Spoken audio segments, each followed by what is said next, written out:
Hank, I'm passing it over to you, and then you guys are good to go as soon as you get host. All right.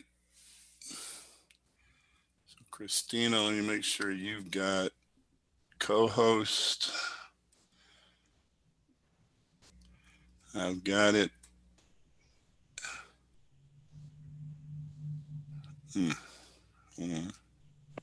All set. All right. So we are recording live on YouTube and to the cloud. So Christine, the meeting is now yours. Thank you, Hank. So good morning, everyone. Just do a quick sound check. You can all hear me, right? Thumbs up, thumbs up, thumbs up, check. Yes, yes, awesome. Yeah. Okay, so I'm going to officially call this meeting to order. The time is now 8 o'clock. I hope everyone had a wonderful Thanksgiving holiday. Yes, another thumbs up, big smiles all around. Wonderful. Yes. It's hard to believe there are 28 days remaining in 2020. I'm grateful you're all here, happy and healthy as we prepare to take on 2 days of important work. My name is Christine Jermeyer. I am the parent representative for Region 4, and I serve the Virginia State Special Education Advisory Committee as the chair. The last time we met, I had shared our viewer count on the VDOE YouTube channel. I checked back on it yesterday evening and was pleasantly surprised to see that our state training had racked up a total of 76 views. So hats off to Mr. Copenhaver. And then the second day of our meeting, we had 87 views, and we closed out our 3-day meeting with 72 views. So I'm hopeful that each one of those views was unique and not someone watching the meeting on repeat. Not that there's anything wrong with that, but if that wasn't the case, then we've had 235 individuals attend our state Sseac meeting, and that's pretty impressive. We would never be able to accommodate that size of a group if we were meeting in person, which has been one of the advantages to having virtual meetings. So give yourselves a pat on the back. Let me see you giving yourselves a pat on the back, because I see you all there. Awesome, awesome. You all play such an important role on this committee, and I truly appreciate your willingness to keep serving throughout this time. It's important just to take a deep breath.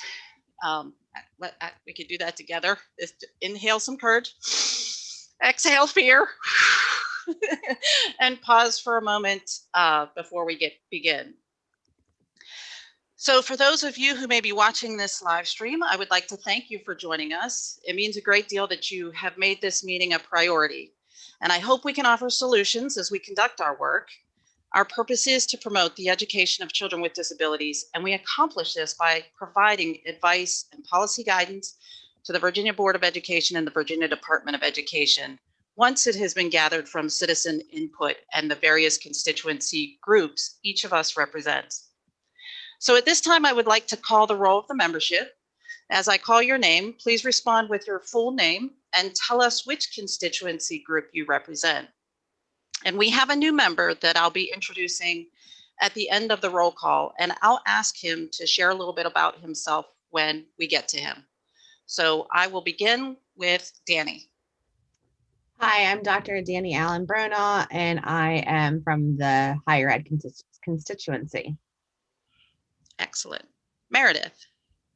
Good morning. My name is Meredith Barber, and I'm the parent rep for Region 5. Awesome. Kendra.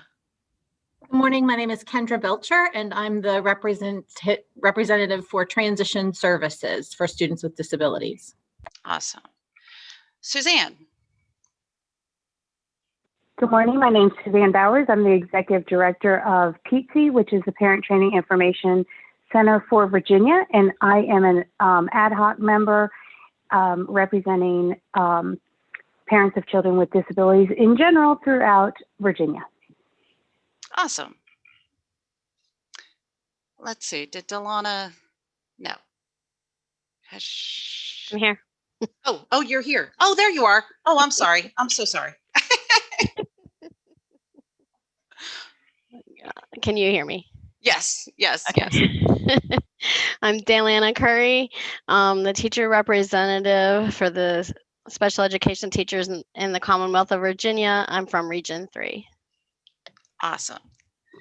Jeffrey. I'm Jeff Castle, Superintendent of Waynesboro City Schools, and I represent the Superintendent's Association. Fantastic. Okay, I believe Ann is not with us this morning. Mr. Garrison. Hi, everybody. Mike Garrison, Parent Representative, Region 6. And Justin. It looks like he's connecting now. So I'll come back to you, Justin, in case you can hear us. Claire. Hi, I'm Claire Huerta, and I represent the Virginia Board for People with Disabilities. Wonderful. Marguerite. Good morning, I'm Marguerite Jeffa. I'm the Region 1 Parent Representative, and I'm also the Secretary on the state Sseac. Okay. Justin's up, Christine. Okay, Justin, can you hear us?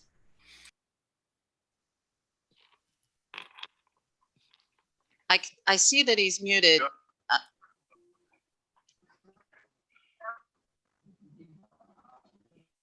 But I see that Justin is here. How about Erin? Good morning, Erin Kelly, she, her, or the singular non-binary they, them pronouns. I am the representative from the Virginia Department of Social Services. Awesome. Matt. Morning, everyone. I'm Matt Luther. I'm the agency rep. I'm a pre-ETS counselor with the Division of Rehabilitative Services. Great. Tasha.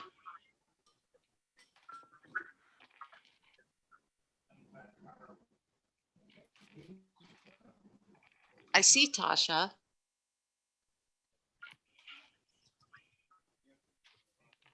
Okay, I'll come back. Pat. Tasha May, parent rep for Region 8. Okay, wonderful. Thank you, Tasha. So sorry about that. Good morning, everyone. I'm Patricia Pop. I'm the state coordinator for the education of homeless children and youth in Virginia. Okay. Can you hear me? Yes, ma'am. We can hear you now. Rob. Hello, I'm Rob Schwartz. I'm a person with disability. Thank you, sir. Jill. I'm Jill Sowers, and I represent the Virginia Department of Juvenile Justice.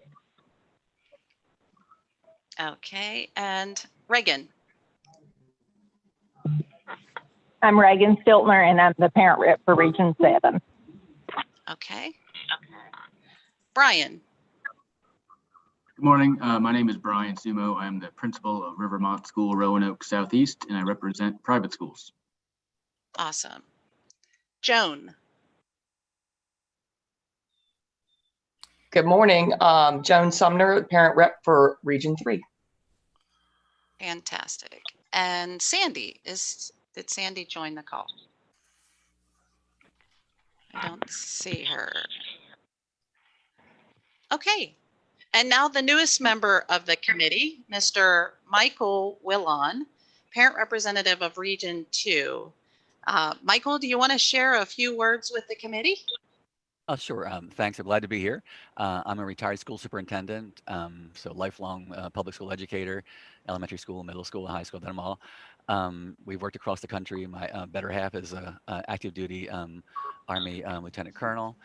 We have two boys that both are in high school, 9th and 10th grade, and I'm very involved in being a full-time volunteer as being president of the PTA for their boys' school, and also very active in the Virginia State PTA. And I volunteer pretty much anything I can volunteer at. When people ask what can I do, I just say, I raise my hand and I say, yes, I'd like to be a part of that. And I'm also the chair of the local Williamsburg, James City County Sseac as well. Fantastic. Well, welcome, Michael. Yeah, it's wonderful to have you joining us. So thank you. Hopefully someday soon we will get the opportunity to all be together again and meet in person before this administrative year comes to an end. We officially have a quorum to conduct our business. I'm going to yield to Hank, so Hank can do introductions of VDOE representatives, but I think there may only be 2 of you this morning. Yeah, right now it's just myself. I'm Hank Miller everybody that's on this call knows who I am. And then Lisa Crafton is on here as my administrative left arm and right arm, and she will be helping with any note taking and stuff today. Joining us later on for a presentation will be Joe Wharf, and then also Dr. Holland will be joining us tomorrow. So that is the staff from VDOE that'll be a part of our meeting today and tomorrow. Fantastic. Thank you. How about a thumbs up, hats off for Lisa, Hank, and the folks at VDOE. Thank you, thank you, thank you, folks. Okay, because you all provide a tremendous amount of support to the committee, and our work couldn't be done without each of you. So thank you. We're here to serve. And you do it very well. Thank you, sir. Thank you. If anybody has their mics not muted, if they could mute them, that would be helpful. I hear just a little bit of feedback in the background. So at this time, I'm going to call for a motion to approve today's agenda. Remember to state your name before you make or second the motion so it can be captured correctly in the minutes. This is Pat. I approve the agenda. Thank you, Pat. Michael, move to second. Thank you, Michael. Is there any discussion? Okay, I have to call the roll of the voting members. Please reply aye or nay to approve today's agenda. Danny. Aye. Meredith. Aye. Kendra. Aye. Delana.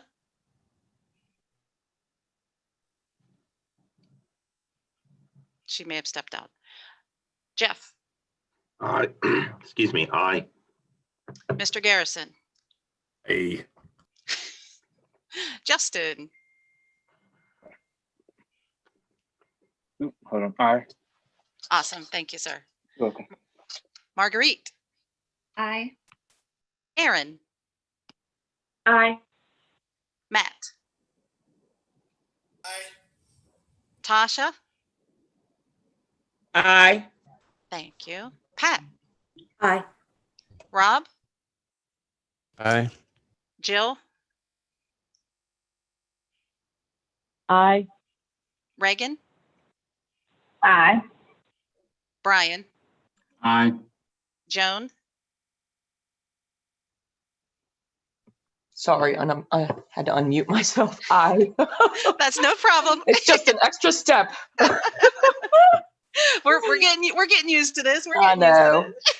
I know. Okay. Sandy. Has Sandy joined us? I don't see her. Okay. And Michael. Aye. The chair votes aye, and the motion carries for today's agenda to be approved. I hope each of you had an opportunity to review the minutes from the October meeting, which are available on the VDOE State Sseac webpage. Unless there are any corrections that need to be made, I will call for a motion to approve the minutes of the October meeting. Do we have a motion? Motion to approve the minutes. Brian Sumo, second. Thank you, Mike. Thank you, Brian. Is there any discussion? Okay, I will call the roll once again. Please reply aye or nay to approve the minutes of the October meeting. Danny. Aye. Meredith. Aye. Kendra. Aye. Delana. Aye. Jeff. Aye. Mr. Garrison. Aye. Justin. Aye. Marguerite. Aye. Aaron. Aye. Matt. Aye. Tasha. Aye. Thank you. Pat. Aye. Rob. Aye. Jill. Aye. Reagan. Aye. Brian, Aye. Joan, Aye. Sandy, I don't see her, and Mr. Willon. Aye. The chair votes aye, and the motion carries for today's minutes, or I'm sorry, for October minutes to be approved. Okay, so at the last meeting, I had asked for some assistance to help keep us on task, on time, and taking consistent breaks. So I'm going to ask this morning, Aaron, if you can help keep me on task. And it shouldn't be too difficult. I'll actually just defer to you or call on you if I need a little help keeping to the agenda. And Brian's here today. So Brian, if you can help us keep track of the time. If you have to point at your watch, you know, on the screen, I'm good with that. You can help make sure we're sticking to the time on the agenda. And Mr. Garrison, you kept us to those 45-minute breaks. That was excellent. So if you could do that again. I believe we had all agreed that the breaks were hugely beneficial at our last meeting. So I'll ask you to start that timer after our second built-in break. We'll see how we're feeling without a break until 9:30 this morning. So I tried to build the breaks into the agenda as best as I could. And you'll see 2 before we get into constituency reports. But if we're feeling like we need one, we'll put one in there. And if any of you at any time feel you need to step away, please feel free to do so. I would just ask that you let me know in the chat box. And if you get disconnected from the meeting and can't get back in for any reason, send me an email or text message and I'll respond as quickly as I can. Okay, we have a lot to get through before our first presentation. I'll start with a few announcements. I should have asked Hank to ship you all a piece of cake to celebrate the 45th birthday of the Individuals with Disabilities Education Act, which is why we're all here. And I believe we have party hat little emoticons in the Zoom, so we can, you know, celebrate in that way with these little party hats. Yay, yay, there we go. Awesome. You know, Congress had enacted a law to support states and localities in protecting the rights of meeting the individual needs of and improving the results for infants, toddlers, children, and youth with disabilities and their families. And the Office of Special Education Programs actually created an infogram that shows the evolution of the Act. So at some point, I'll see if I can paste a link into the chat box during one of the breaks. OSEP has also issued updated requirements for Part B State Performance Plan and the Annual Performance Report, but I'll get into the specifics a little later in the agenda. The second announcement comes from Dr. Lane and the Board of Education. There is a call for applications to serve on the Early Childhood Advisory Committee. The application can be found on the BDOE website by clicking on the Superintendent's and Principals Memos tab. The memo was issued on November 6th, and the memo number is 296-20. If you would like to learn more about it, or if you know someone who might be interested, I would ask that you share that with members of your constituency groups so that they can receive applications. I know they're seeking a variety of representatives to serve on that early childhood committee. Let's see, how are we on time? Okay. All right, so when we begin our subcommittee discussions, I'd like us to start thinking about preparing for our annual report for a springtime presentation. Our bylaws indicate that the annual report must be submitted to the Board of Education by October. And each year when we provide that report, it comes a few months after our administrative year has ended. So it would seem to make more sense to transition ourselves away from a post-annual report to one that is presented in the current administrative year. We can certainly have more discussion about this during the subcommittee work, because the shift would require us to come into the March meeting with our commendations and recommendations for this current administrative year. And I know that in years prior, the Board of Education typically holds a business meeting in June. So if we made the change this year, we would present our annual report in June versus September, which would align with our administrative year. So I just wanted to offer some food for thought. Certainly something that we can discuss a little later in the agenda. Okay, and if we are still good on time, I have one last reminder that the nominating committee is still accepting nominations for the positions of chair, vice chair, secretary, and 3 at-large members.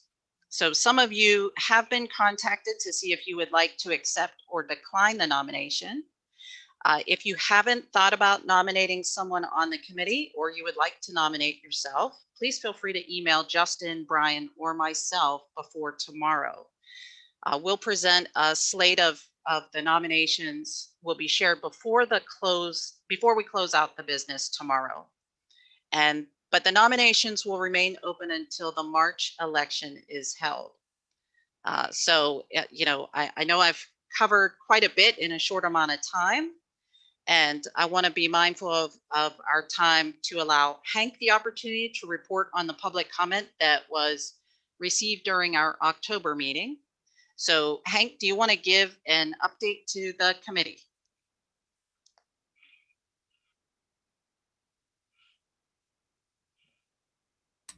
Yes, there really wasn't any significant public comment. A lot of it was just statements of things. But the one issue that was brought up by one constituent related to a specific local educational agency has been addressed with that school division. And the issue is working its way through resolution.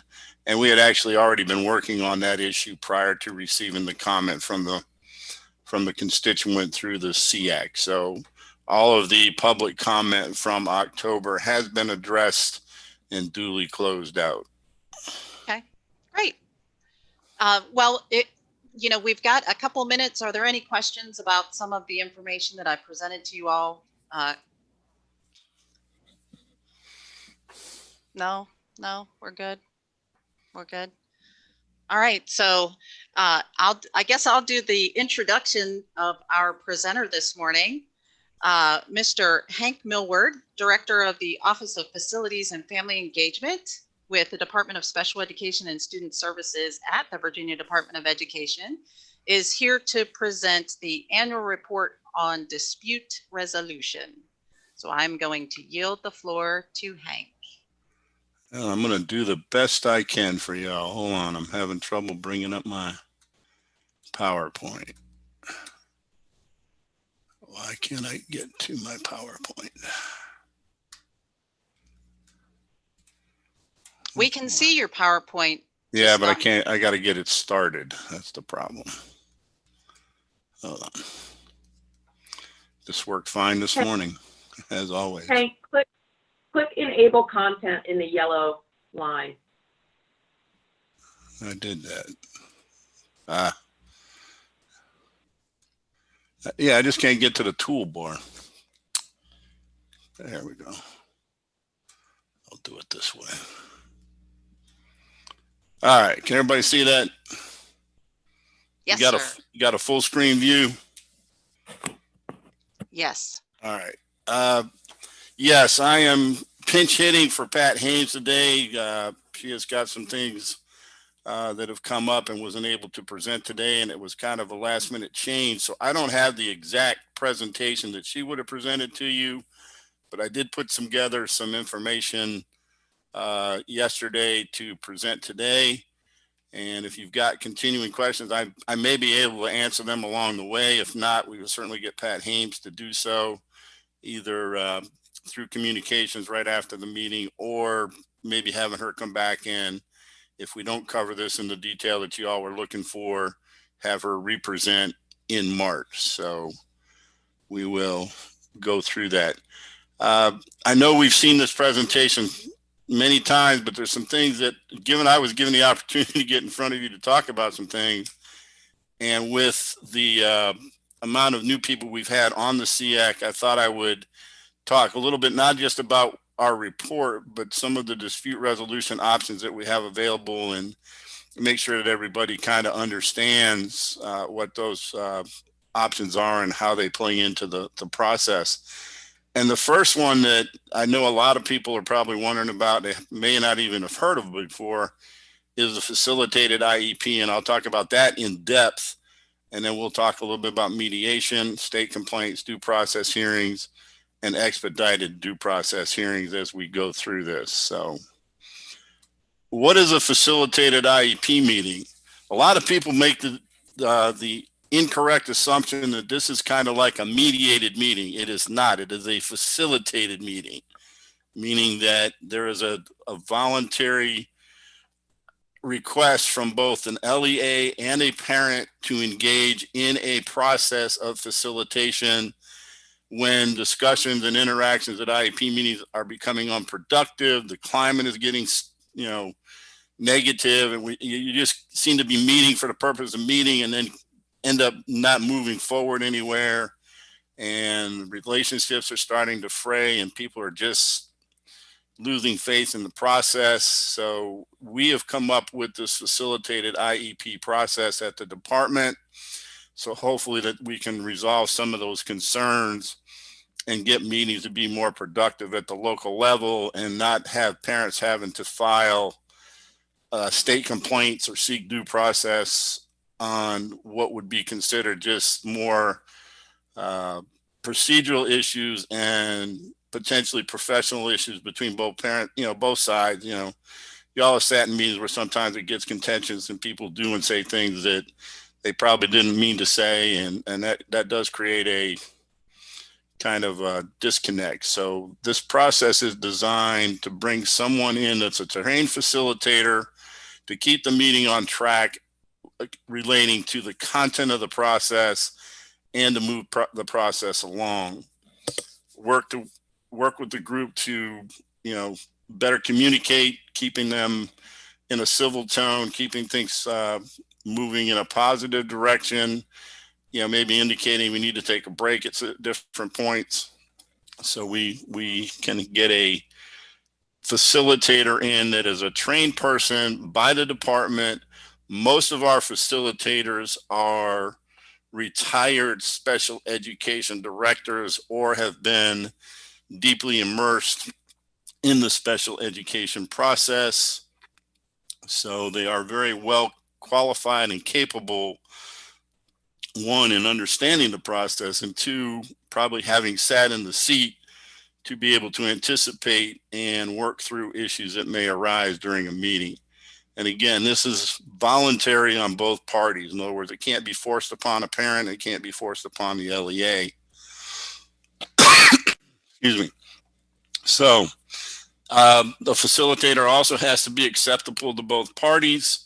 They are neutral and impartial. They are not there to offer any input as to whether or not a child should get this or that, or not get this or get that, as far as a service, an accommodation, a modification.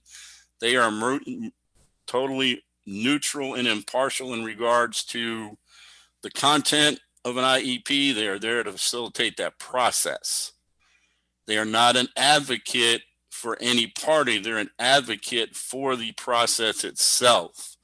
And they work to model, obviously, effective communication and listening techniques. And they do not offer advice or recommendations. They may get asked, but they do not offer any advice or recommendations on whether or not this should be included, or should we add this, or how do we address that. They don't get involved in the development of the IEP directly.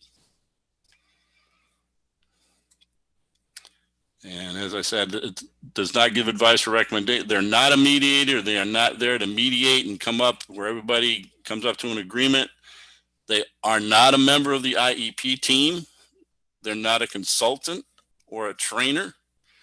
And they're not a clerical assistant to the IEP team, and they're not responsible for evaluating the content, and they are not a judge of what the IEP team does. So they are there to facilitate the process and the process only.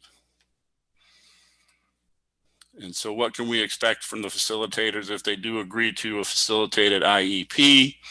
They will work with the team to establish an agenda, make sure that everybody gets a chance to speak, because we do know from what we hear from parents that oftentimes they don't get an opportunity to speak, or that their advocate doesn't get a chance to speak, or that only one or two people are speaking from the LEA's team that comes. So the facilitator may ask, if certain people have any input, or to make sure that someone that wants to be able to provide input can do so.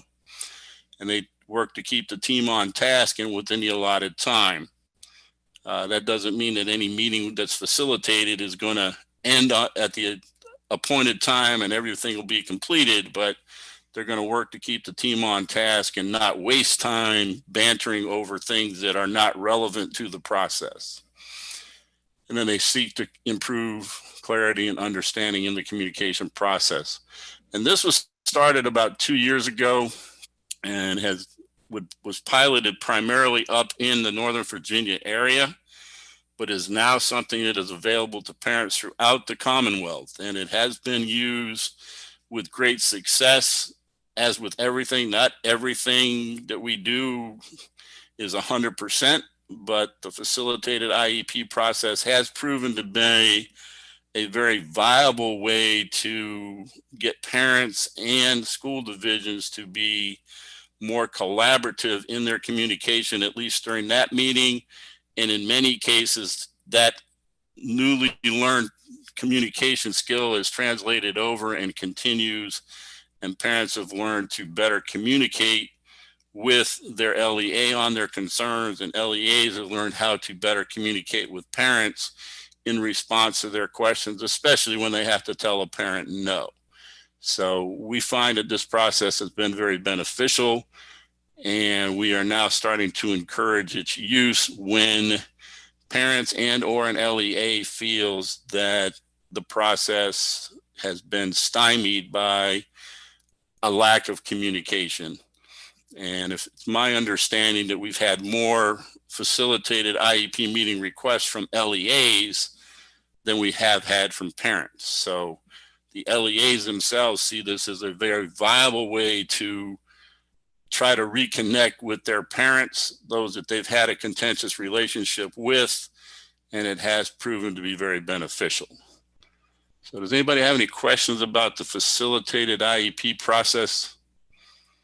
There's a question from Matt. Do you want to ask your question? Yeah, Hank, I just wondered, how do you get the training to become a facilitator? Is that through the VDOE? Correct. If anybody is interested, they can reach out to me and I'll put you in contact with Art Stewart, who's our mediation and facilitated IEP coordinator, and he'll discuss with you or anybody what the process is. But yeah, we do the training. Okay, thank you. Mm-hmm. And then I want to end on the facilitated IEP process with what's the difference? Facilitation actually occurs in the meeting, where mediation is a separate meeting. There's no written document other than an IEP and the prior written notice that's created. Mediation is a format when there's a difference of opinion, and then school staff is typically used when there is a significant disagreement with the parties have been unable to resolve. That is not the purpose of the facilitated IEP. Again, it is about the meeting process only. Any other questions? Hank, how does a school or a parent initiate that process? So because it's voluntary for both, I'm guessing you get a request from one side and then you have to ask the other side if they want to have a facilitated IEP. Right. The way it's worked is similar to mediation. If either side wants to initiate a request, they fill out the form that's on the website and submit it to Art Stewart. Then Art Stewart will connect with the other party to see if they're interested in agreeing to the facilitated process, and then he'll get the form signed by the other party. Or you can do it collaboratively and submit the form completed together by both. Normally, if the LEAs request it, what they've been doing is getting the parent to sign the form, and they submit it as a collective agreement already. Here's our request to facilitated IEP. But sometimes a parent will initiate a request without checking with the school division, and that would require Art to reach out to the LEA to see if they're interested, and if so, to get them to sign the form, and then vice versa if the LEA requests it first. Did that make sense? There's forms on the website. Yes, thank you. All right. So Hank, will there be something, well, I mean, how will the parents all be, I'm sure they're notified this through the website, but there's any other kind of outreach to communicate to parents this is available to parents? This is something we've just now from my office been putting out. What we're thinking of doing is doing some kind of a gov delivery announcement that this is a viable process now. So the answer to your question is not quite yet, other than letting parents know that information is on the website through trainings that we're doing. I've done that presentation as part of a full dispute resolution options where I go into detail on all of the processes for parents, but we need to put out some kind of flyers or something, and we're working on that now in my office. Thank you. Again, this is a process that was relatively new, was kind of kept low key, to be totally honest, in the very beginning, because they weren't sure how it was going to be received, but we're seeing that it's been well received, and we are, from my office, are mentioning it to parents as another option to try before you reach into the more legal / involved processes such as mediation, state complaint, and due process. So Hank, oh, sorry, go ahead. No, go ahead. I was just going to say, so just for clarification purposes, the facilitated IEP is an opportunity just to get everybody to come back to the table. And am I understanding that? Because they're not actually talking about what's in the IEP. It's just trying to get everybody to come back to the table. No, it's about coming back to the table, but having someone to facilitate the communication between the parties. It is an IEP meeting. Okay. It is a full IEP meeting, but the purpose of the facilitator being there is to keep people, one, on task, civil. I'll use that word. I mean, that's a pretty rough word, but to keep people from delving into the past and staying focused on the future and on the present, moving towards the future, but not offering any information for the development of the IEP. The team is doing that. It is an IEP team meeting. It's a facilitated IEP. Hank, I have a question. This is Tasha. I have a question. Can you hear me? I can hear you. Hello? Is that the same? Is the facilitator the same as that liaison program that they have? They had a pilot program one time. They were training liaisons. Is that the same thing? I've never heard the term a liaison is related to the facilitated process, but it may be similar. But this is what we're calling the facilitated IEP. That's the only term that I know of that the department uses. I don't remember us using the term that you mentioned. Oh, okay. I thought a while back, it's been a while, but I thought they had a pilot program like James Madison or George Mason or somewhere were training liaisons. I thought that was through the VDOE. And that's exactly what. That's how we provide the training, is through that program. So if they were using the term that you're describing during that training, that maybe I have not taken the training. Because one, I would never be able to I would never be able to be a facilitator given my position at the department. That might be something to think about in retirement. Haha. So, any other questions on the facilitated IEP? I just thought that was good information to share. All right. On mediation, I don't have a lot of numbers to throw at you today and put up on a screen. I just want to mention that mediation, we need help from everybody to put out the word that mediation is still a very viable process that parents can use in resolving those disputes that are not overly, what's the word I want to use, contentious and sensitive, that are mainly about just trying to get through a minor disagreement in something or trying to get somebody to follow a certain process. the mediation system is very effective when it's employed, but we do have some individuals that are out there telling parents that the mediation process is not worth the effort, it's not worth the time, it doesn't solve anything. So we need the help from everybody in the constituency groups out there to be reminded that mediation is still out there. It is still a viable process. It is the least invasive dispute resolution option. There's no cost to the parent. There's no cost to the LEA except potentially for any transportation to a meeting, those kind of things, but there's no fees. There's no attorneys usually involved in mediation. Can be, but not generally the case. And it's a chance where you then can sit down outside of the IEP process and actually talk about what you're in a disagreement with and what can we do to get over that. And there's the old give and take quid pro quo thing that can go on in mediation that you can't really do in an IEP meeting. Things that can be agreed upon that aren't IEP team related that you can agree to in mediation that the IEP team wouldn't have any purview over if that helps get through the issue.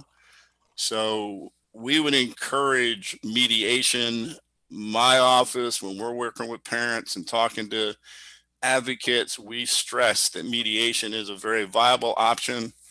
It's successful in about 83% of the time, where both parties walk away at least feeling that they gained something from it or that they can live with the decision that was made through mediation.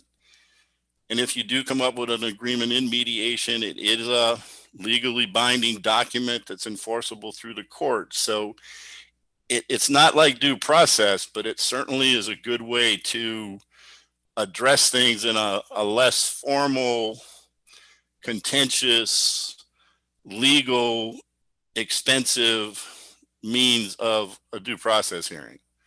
So if you could help spread the word about mediation, we would greatly appreciate that. But I just don't have the numbers available today for the last 2 years of what the requests have been. But I do know that the requests have gone down because of, like I said, that there's some individuals out saying that mediation just is not the viable process that it used to be.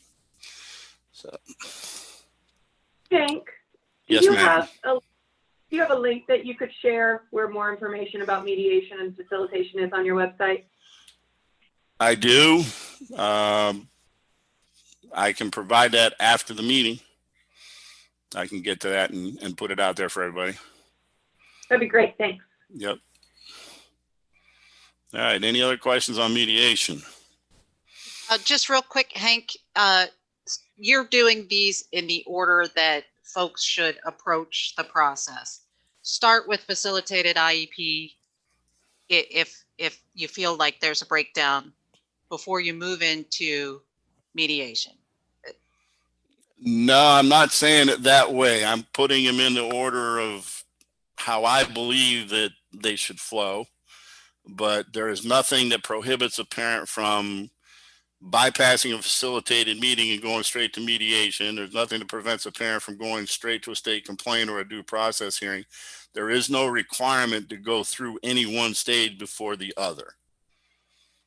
Okay. So yeah, good question and thanks, because yeah, I don't want somebody thinking that parents have to go through these levels. No, these are the options available, and you can interchange. You could start with a due process and then withdraw the due process and find out that mediation is a good option and go back to mediation. There's nothing to prevent that. Oh, that's good to know. Thank you. No, you can, unless you go to a due process and then there's a decision made, you can't back up, because once a due process decision is made, then that's final. Now you can take a disagreement with a state complaint further on to due process. So yeah, parents need to know they can flow through these things in any order that they wish. Hank, I know that you don't have any numbers, but just seeing the, the amount of parents who are not happy with the current state of education for their special needs children, have you seen any more increase in terms of dispute and resolution calls or complaint calls at VDOE? Yes. We're seeing an increase in due process requests and state complaints. I mean, things were a little slow with the closure, but they're starting to pick up again. And I'm also going to talk about some other options that are available to parents now that weren't available before, that are kind of unofficial. I want to make sure that I'm 100% correct on this. The localities can also request, or a teacher can also request those same things, correct? You mean a facilitated IEP or mediation? Yes, sir. Yes, or an LEA. Well, an LEA is not going to file a state complaint against themselves, but they can certainly request a due process hearing. Okay. If there is concerns between the teacher, and then I know we start at the teacher level as we move through in the actual school localities and then into the district localities as well. But if the teacher's unable to get is able to resolve at the local level, are they able to reach out to the VDOE for support as well? Or that, because that has been a concern from teachers. Yes, there's nothing that prohibits a teacher from reaching out to the department to get clarification or what we call technical assistance on the application of the regulations. Okay, thank you. Yep. And now I misunderstood your question, Delana. I was thinking that you were asking if a teacher can start mediation or facilitated IEP. That wasn't the question you were asking.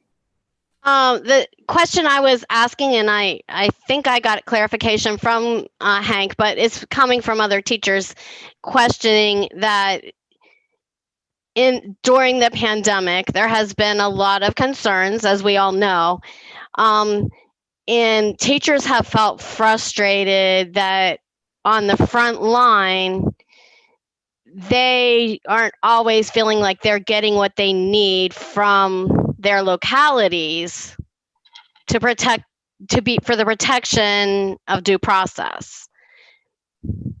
And so are they able to reach out to VDOE? It's kind of not really, but kind of going over the heads of their bosses, but just to make sure they're getting support. If it's handled professionally, are they able to do so? Well, I will stand by what I stated, and anyone can call, a teacher or whatever can call and ask for clarification or best practice, or not so much best practice, but clarification on what the regulations are requiring. But one of the first things that we do ask teachers that call, have you spoken with your local division? Because the DOE is not going to step in and override a superintendent's position on something that's going on within their school division. That falls totally to the purview of the superintendent. What we can provide from the state level is just clarification on what the regulations are, what our guidance is, and then you should be able to take and should take that information back to help you better communicate and have more information to communicate back at the local level. Teachers should not be calling the state and asking us to intervene in a decision of whether a school is, and I'll just use this as an example because I've got one sitting in front of me today, about their deciding to close schools and going strictly to virtual or only permitting certain students to come. We'll address those issues, but we won't take a stand with a teacher and say, oh yeah, that's wrong or anything like that. We certainly are in no position to overrule any decision made at the local level. But you can certainly call and see what are the regulations, and we can explain them to you, but we're not going to say that the school is wrong or is in compliance, or for that matter, out of compliance based on your comment. We're just providing a technical assistance on the issue that you ask about. But the teacher cannot request from the VDOE a facilitated IEP, or yes or no? No, Not directly. That would normally come through from the the special director. ed department. Yeah. Okay. Yeah. Okay, that answers it. Does Thank that you. clarify it all? Yeah, please don't get the impression we are not in the position to override a superintendent or even a special ed director's position on a procedure, unless, of course, it comes to us through a state complaint and we find that the school division is out of compliance with a law or regulation. But as far as matters of local policy and procedures, we do not step into that other than to refer people back to their local central office folks for further communication and clarification. So continuing forward, going through the chain of command. Exactly. Okay. Use a chain of command. So a teacher cannot file a state complaint. I'm not saying that anyone can file a state complaint against any child. Let's be clear. Against a child? Well, for the child. For the child. Yeah. Hank, to piggyback on that, and I know that is we are in an unprecedented time, and I see a huge amount of frustration on both sides of the camp. I see that teachers have increased mental health issues, that they have that they're really in a position that is, I have never seen that before in my life. And on the other hand, we're also seeing that students in special ed do not receive what they need in order to be successful.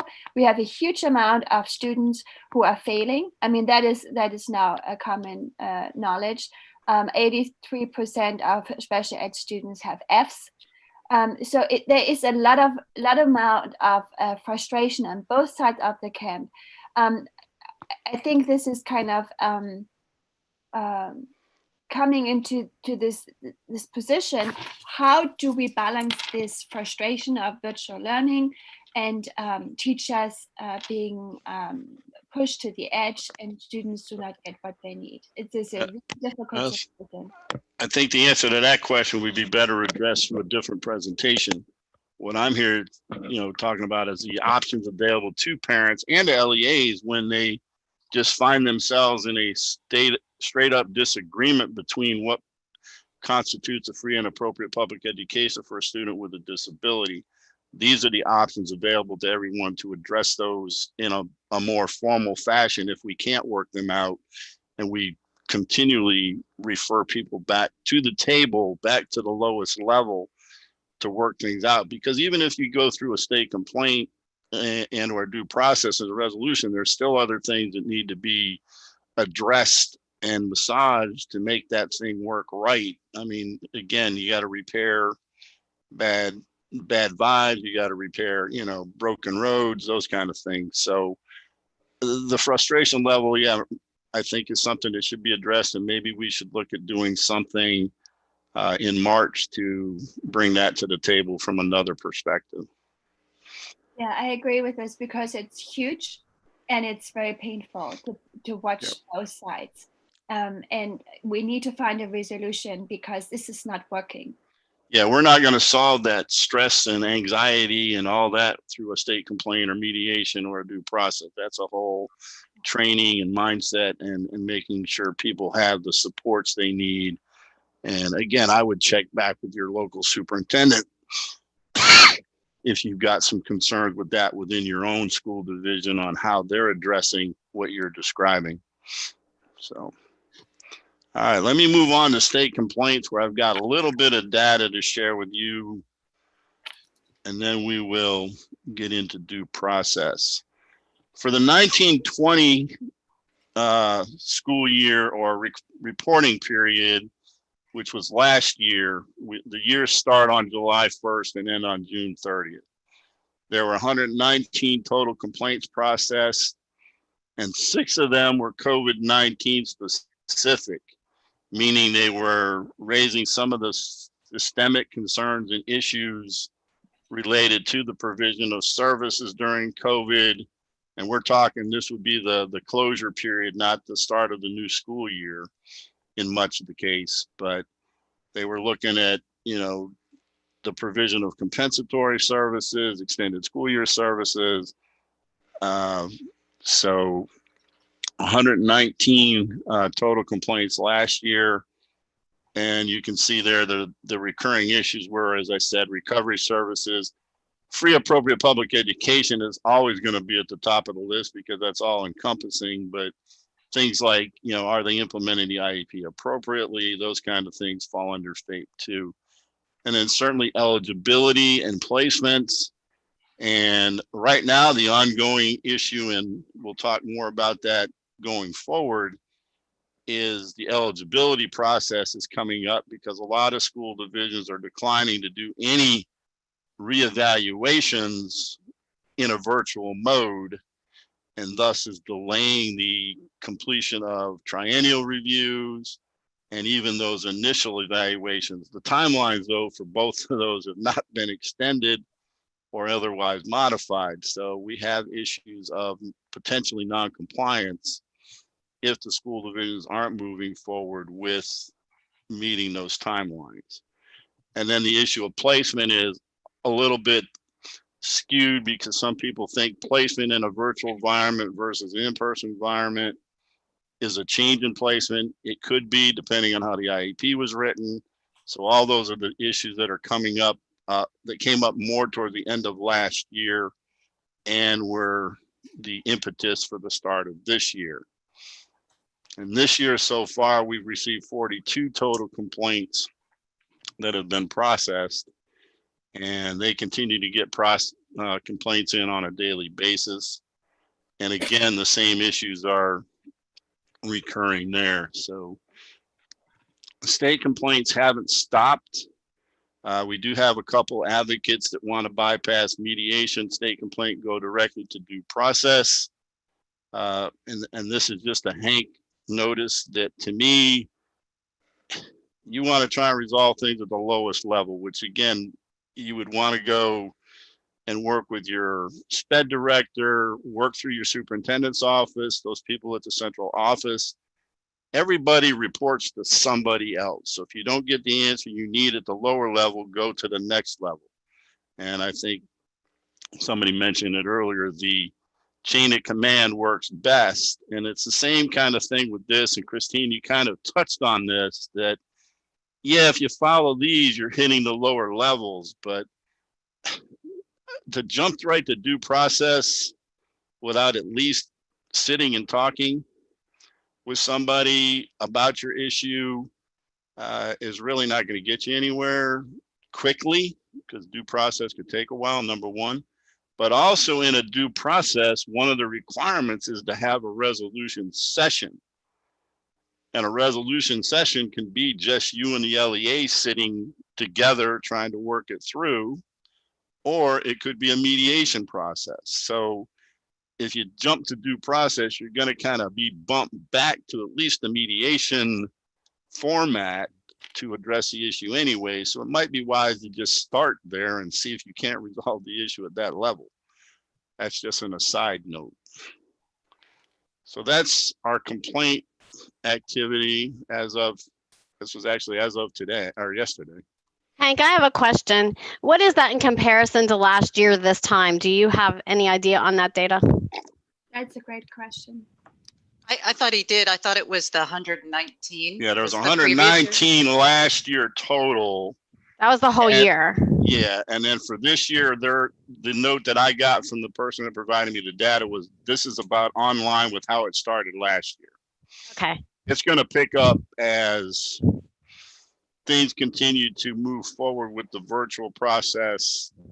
I can tell you from where my office sits and the conversations I have with Tracy Lee and Gloria Dalton, the ombudsman, and Tracy Lee being our family engagement specialist, our conversations with parents all pretty much stem from some kind of disagreement over what's going on in the virtual environment, whether it's the placement in virtual versus being in person, or the provision of the services, and especially related services, in the virtual environment.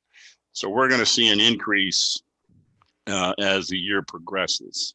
But as of right now, it's pretty much even this year to last year prior to pandemic. Correct. And they did slow down a little bit in the pandemic, because 119 is a low number. I've been in due process, and well, I've been in SESS for 15 years, and that's one of the lower numbers I've seen over the years past. So is it, just so that we have a clearer understanding of it, in comparison, would it be better for us to go ahead and look back to the 2018, 2019 due process data just to see where we are?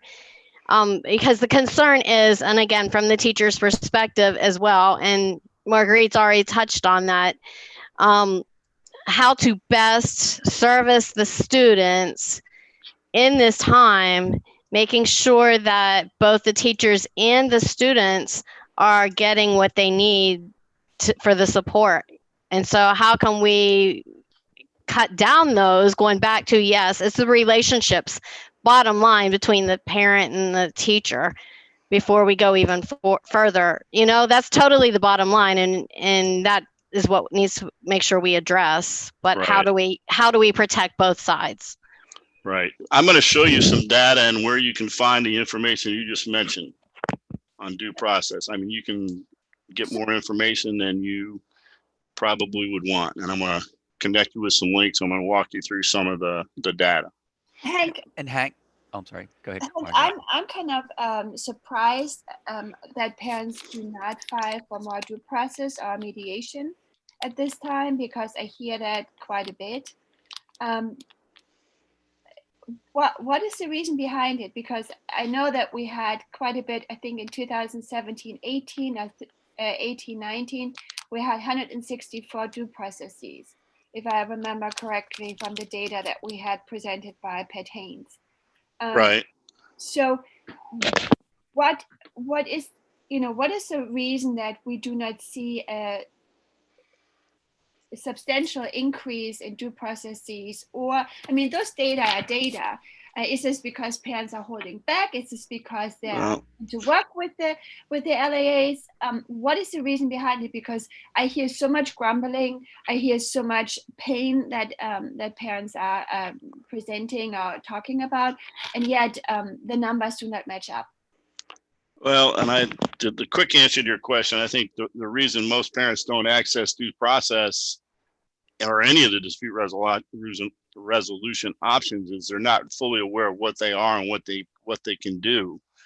I think it's still part of the problem. And again, as much as we put out information on it and how much we get the support from other agencies like PTSI and putting out the information about dispute resolution options, you know, parents just are reluctant to do it. One, and I would think some of it is they just don't have the time right now. I mean, they're more concerned with many other things, but I really have no answer to that question. I can certainly speculate all day long on why I believe that the numbers have gone down, but let's take a look at due process numbers. This was last year. Total of 83 due process filed, and only 17 of them went to full adjudication. In other words, they went to a actual hearing, meaning, what is that?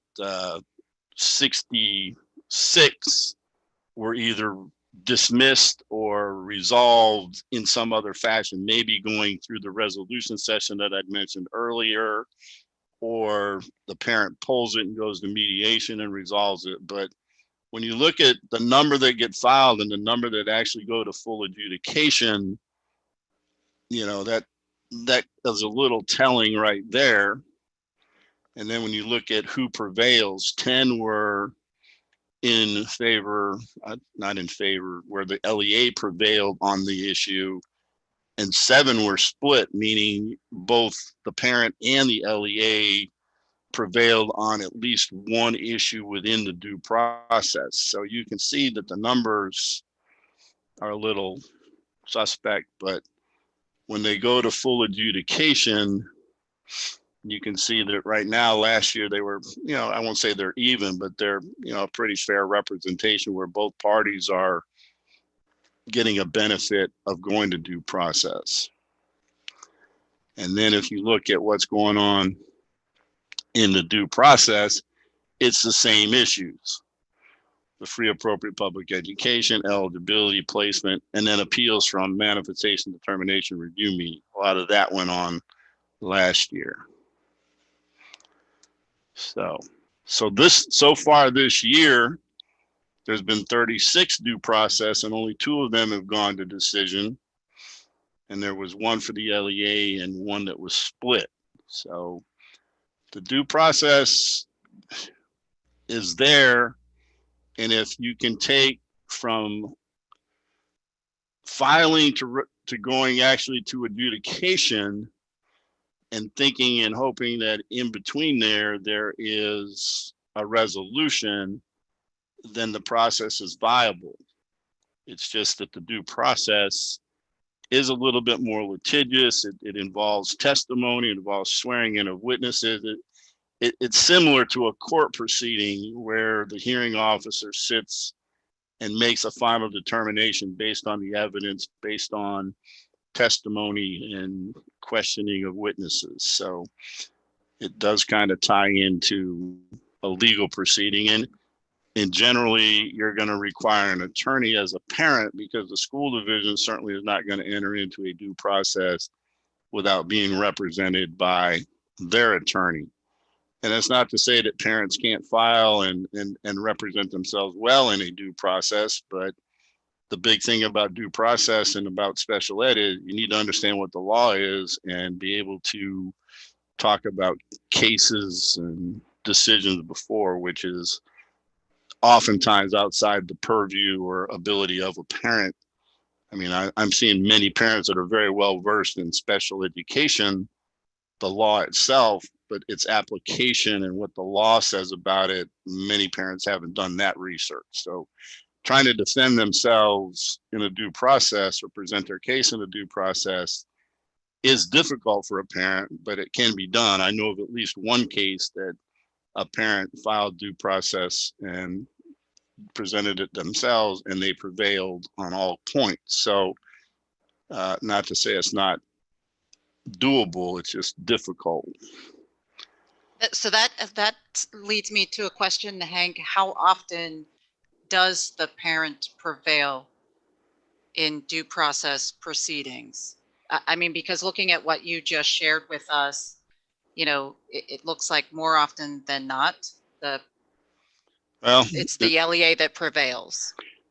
More often than not, the LEA prevails. And I've been asked to not try to put any kind of percentage numbers on that anymore because I kind of lowballed it, I guess. But you can see here, if you go 10 out of 17, that's over half go to the LEA. And then when you got split, you know, that adds to it. So due process, again, it's the thing with due process also is that the person that brings the due process has the burden of proof. Does that make sense? So that's where parents have difficulty prevailing if their attorney can't prove the case and it's not substantiated enough and they're just going to due process. That's what causes the parents to not prevail going forward because they just don't have the facts or the documentation to support their argument. I always encourage the parents to go to mediation because that is a high success rate in resolving most issues. There is a time and a place for due process. I mean, definitely. But certainly filing through mediation or even a state complaint can get you a resolution similar to what would come out of a due process hearing. Now, the thing in a due process hearing that you don't get in a state complaint or well, you can get it through mediation, is you don't get a decision. You don't get, you know, somebody to say, well, this is what you will do. You get corrective action out of a state complaint. So if you're looking for a decision that's different than the one you got, you definitely need mediation or due process. So, and then for this year, they've slowed down a little bit, but they're starting to pick up at a greater speed. And this is the words of the due process coordinator, Catherine Jones. They slowed down a little bit, but they are picking up, and she emphasized with greater speed because she is seeing a high increase. And they're coming from all over. They're not all just coming from Northern Virginia anymore or the Tidewater area. They're coming from all areas of the Commonwealth. Hank, can I ask a quick question? Yes, sir. You were talking about, you're looking at the commonalities of the things that are filed. How does the state then systematically change or look to change special education based on some of the things they glean from these proceedings? Well, that's one of the things that we're looking at as part of our program monitoring. We review this data to determine what type of trainings we may need to offer for parents and or for LEAs. We look at this to determine what kind of guidance we need to develop and or potentially regulatory changes that need to be made. So we use the data in lots of different ways. Did that answer your question? Yes, sir. Thank you. Okay. I know, Hank, this is probably way out of the box thinking. I'm just curious. Do we know, is this commensurate with the DOE and the rest of the country? Are we seeing this as a trend, especially during the pandemic and based on the special education laws? Do we know? We're somewhat parallel with the rest of the country, and I'm going to show you some information and some data on that in just a minute. How many are being filed by individuals versus groups? Are there any filings coming from groups of organizations or groups of people that you may not have seen in the past?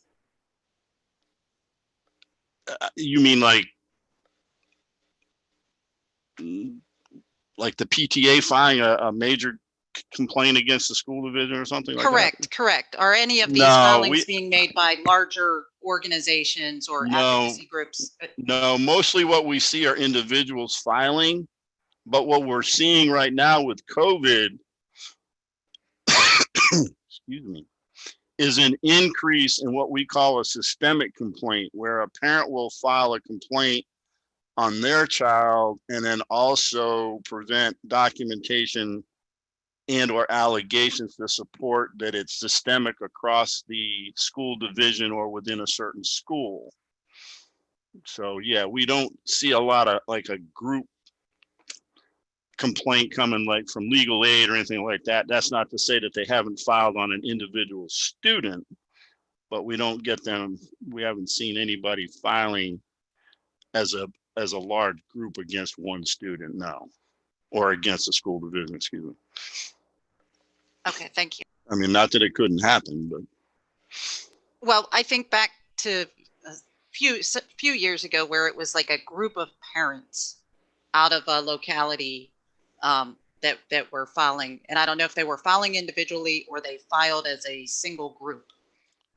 Oh, we have some parents that file regularly, yes, if that's what you're getting at. But I wouldn't call them groups because they don't do it as a group. They do it individually, but they do it for groups of kids on a systemic level. Okay. Does that make sense? It does. Thank you. Okay. All right. So this will answer some of the questions. If you want to have some reading to do, what you can do is go to this web link right here. And it'll give you the hearing officer, maybe.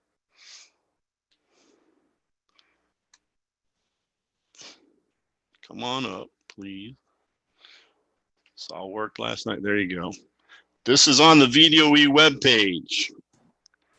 And if you go down here, you can track the hearing officer decision by each fiscal year. It's not working. You're not seeing it? No, right. It's like stuck in a frozen. It's frozen on your end? Yes. It's just not showing at all. Hank, I'll put the link in the chat. Yeah, put the link in the chat, but what this link takes you to is a page about due process. It's the special education due process hearings page. And on it, there's just information. Somebody asked where can you get more information about due process? What's the difference between a special ed complaint and a due process hearing?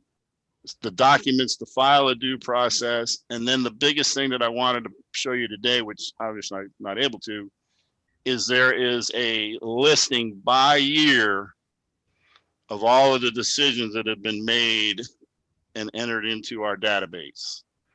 So Hank, you might need to change what screen you're sharing. That might work. Okay.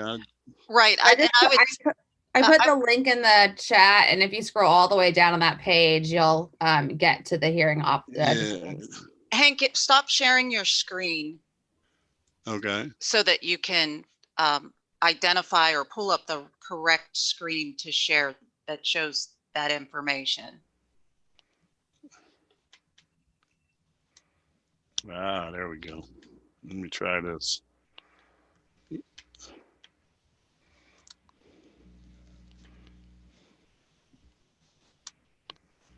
And we're kind. Yeah, that's it. Yeah. Wait a minute. There we go. I learned something new yesterday in a Zoom meeting. I'm learning something new today. Can you see that now? Can you see it now? Yes, sir. Awesome. Right, awesome. Thank you. Thank you. All right. Just got to remember to change screen. So this is where I'm talking about right here. We go back as far as 2001 and all the way up to the current. And if you click, now I'm not sure if I click this that it's going to, I'm probably going to have to change screen again. But what'll happen, it'll show you those two cases that I was talking about. Did it come up? There we go. Yes, it did. It worked. Woohoo. So this is what you get. These are the two cases that went to full adjudication.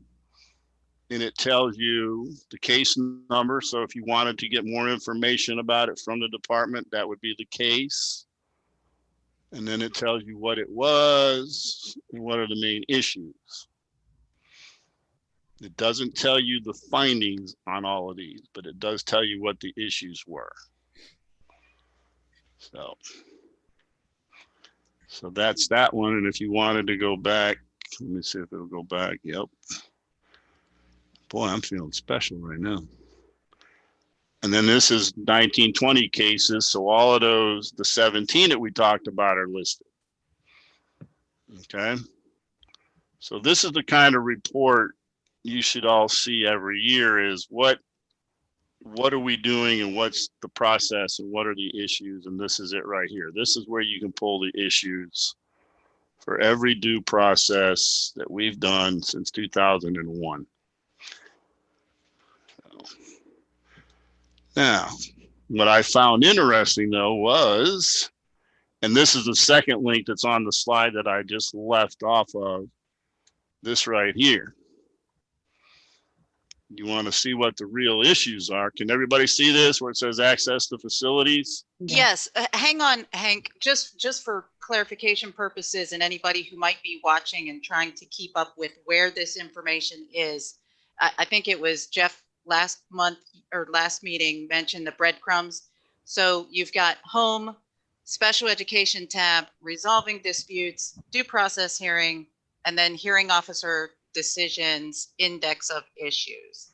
Right. So that folks who are trying to traverse the website from home see how they're getting to where you're at now. Or they can click on the links in the PowerPoint that I'm going to provide for everybody. Oh, awesome. Thank you, sir. But this is the list. And it's everything you can see: accommodations, burden of proof, child fine, comp services. Even had a complaint about the Comprehensive Services Act. That was a while ago because I don't think we would take that complaint nowadays because it's not a special ed issue.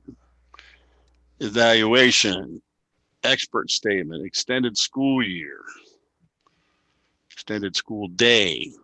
But look at FAPE, ready? See all those, and you can see that if you look at the number, the 20, that means it was in the 2020, if you hadn't figured that out on your own. That's the case. This was a 20, so this would have been a last year's case. FBA, homebound, IEP, look at this. All sorts of different issues with IEEs. So, Hank, Yeah. you have one for Corona? No, we aren't going to have one listed directly for Corona because the Corona issues would play out into one of these categories. We do track them on our log that they were brought up during the epidemic or that they were systemic relating to COVID, but that's on a separate log. Do we ever log which cases actually go to the circuit courts? So I know that, like, was it 2016? There was a FAPE case out of Fairfax that went to the Fourth Circuit. We don't keep a log, but we certainly would track that. Okay. That would be a question for Catherine Jones. I'll ask her that. Let's see what I can get. Let me write that down real quick. This is really helpful, Hank. I appreciate it. You're welcome. This is part of our responsibilities, is to review this information every year. And this is, you know, again, I just thought this would be great information to show you where the things are falling. And you can see, like, transportation. We haven't had a transportation issue since 16. Haven't had a transfer right issue.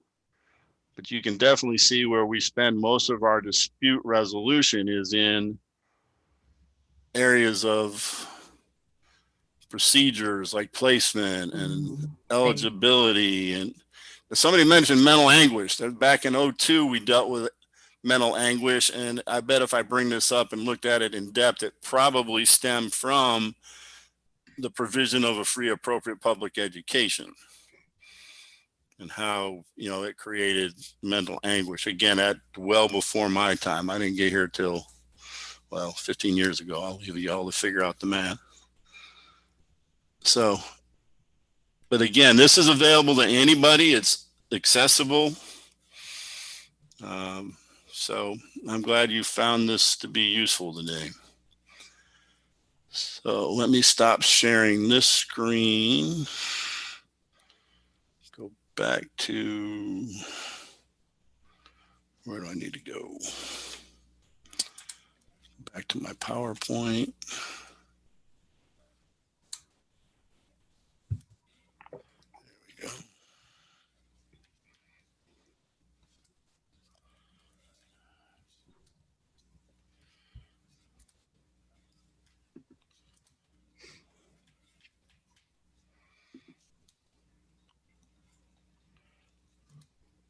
All right. So what?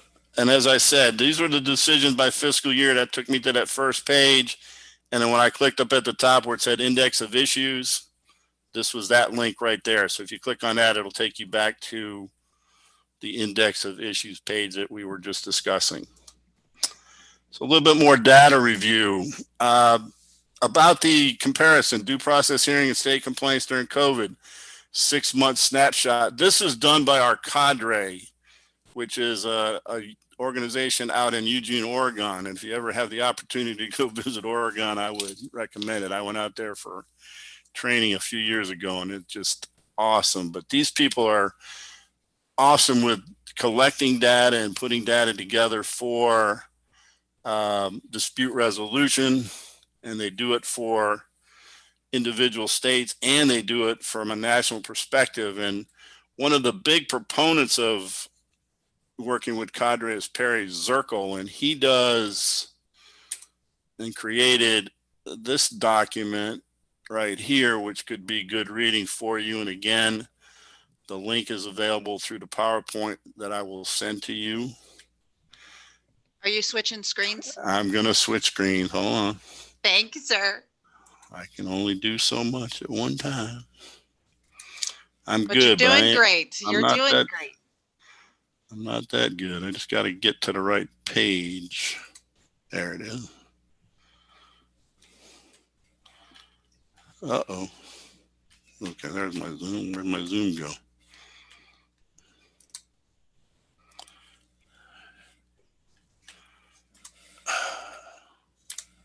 We're still here. It's coming. It's coming.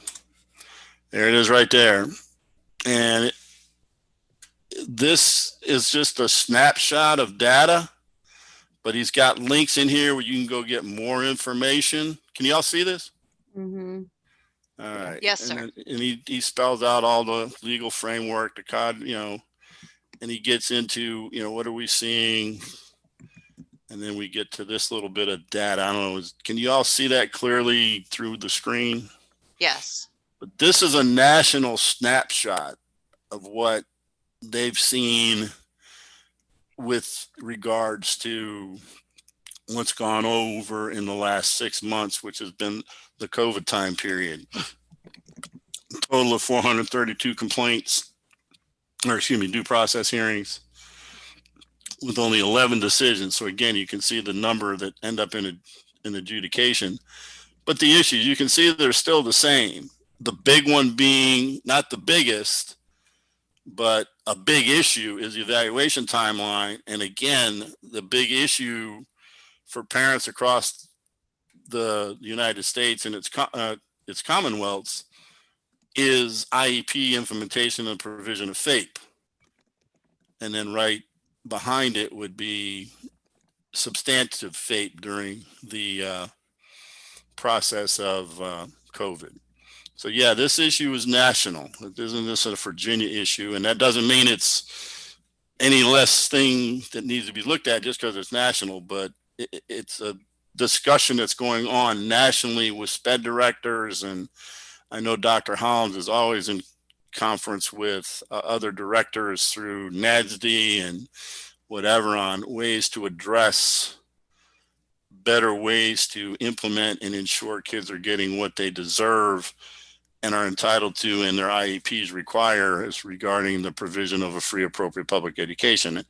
And I'm seeing the same things in our private schools. So it's not just a public school issue, it's a private school issue. They have the same issues as the public with regards to, being able to remain open and having to go to virtual. So this was just another report I thought I would share with you that provide you some additional data related to the COVID.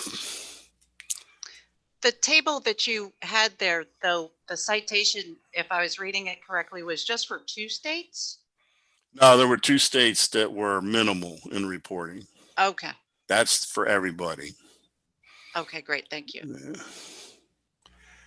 Oh, wait a minute. Let me stay on this. Am I still on that screen? No. No. All right, let me go back. My bad. Hold on.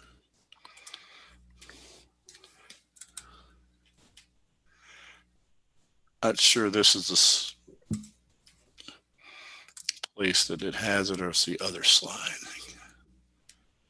Yeah, here we go. No. Yeah, if you want state by state info, he gives you some links right in here to check on. And then there we go. This is how they requested the data. And then this is what I wanted, state by state survey results. I know you can't read this. Is that true? Wow. But this is a state by state comparison, and if you open up the link, you can get it. For Virginia, what we reported was we had 5 due process filings, and all of them were substantive FAPE provision. And we don't reflect any of them that have gone through resolution yet. And then we had 7 state complaints. 6 of them, again, were FAPE. On FAPE, and another one was on failure to implement an IEP. And keeping in mind, this was just for that 6-month period and related to the COVID. So a little bit of data there that, kind of gives you an idea where we're going. So it's great that everybody was willing to come together to provide that data. I think that's very helpful. So I appreciate the collaboration. Yeah, I think every state provided input except 1 or 2. I mean, full data. And that's what that reference earlier was. All right, where did I want to go next? Let me go back to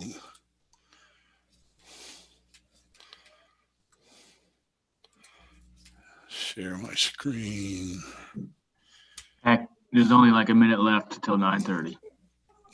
Hey, thanks for the invite. I mean, thanks for the heads up. Appreciate it. I'm almost done. I just wanted to give you a little bit more information than we've had in the past. I've got information that I'll share with you all about y'all saw the slides last year about Virginia specific, and that would answer the question I think Dale Anna asked more specifically. But before I take the time to do that, I really want to talk about some other dispute resolution options that are kind of, they're not official, but it's stuff that we do at the department.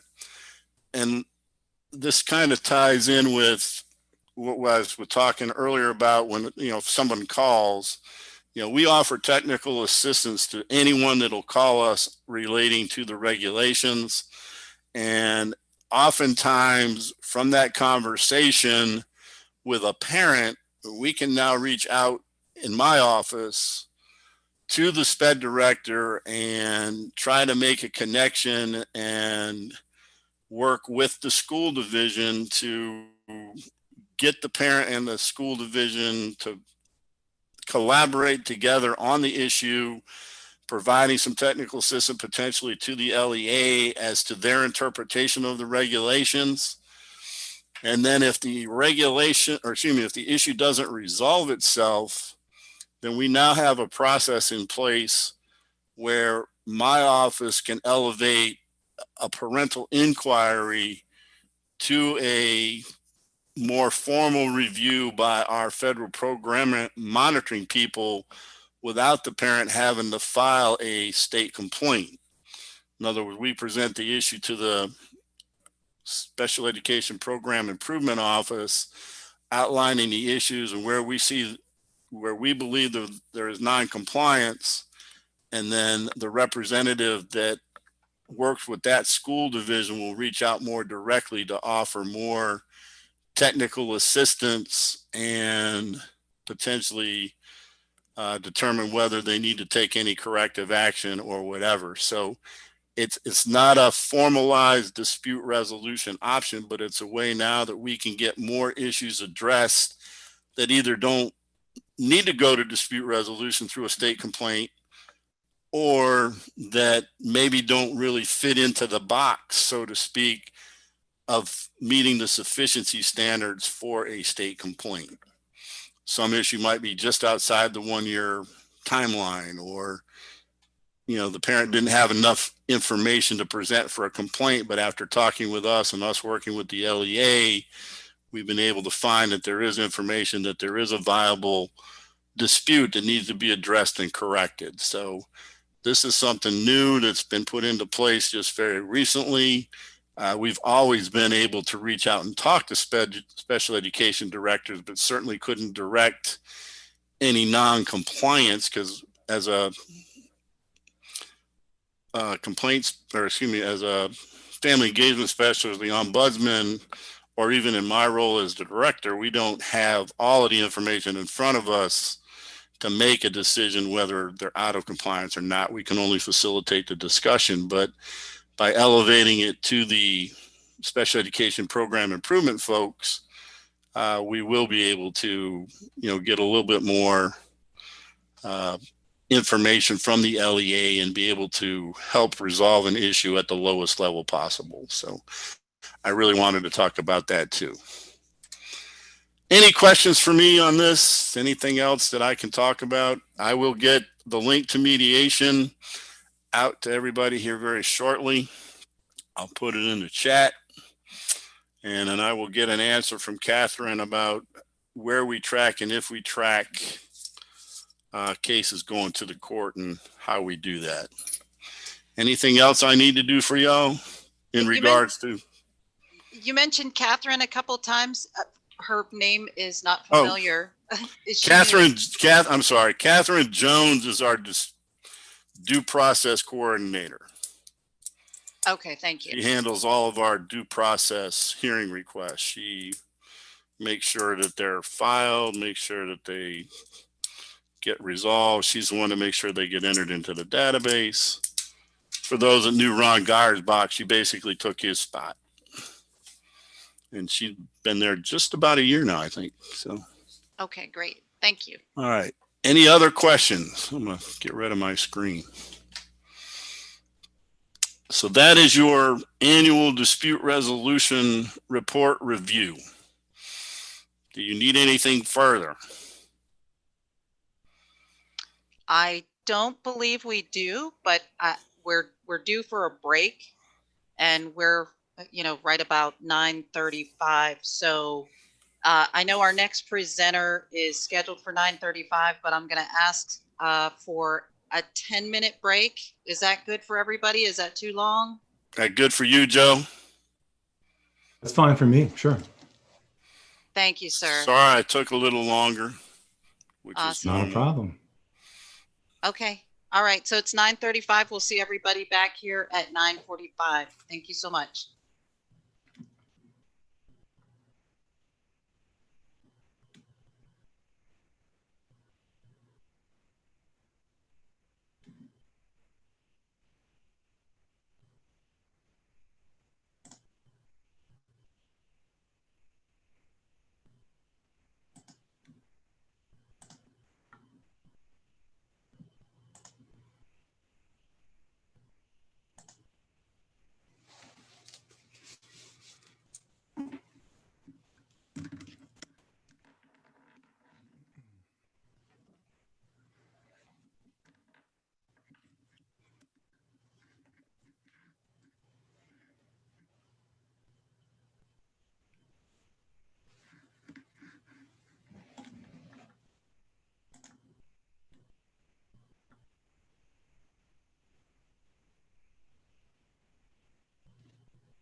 I see at least one person back. I see Mike. I don't know if anybody else is back as well.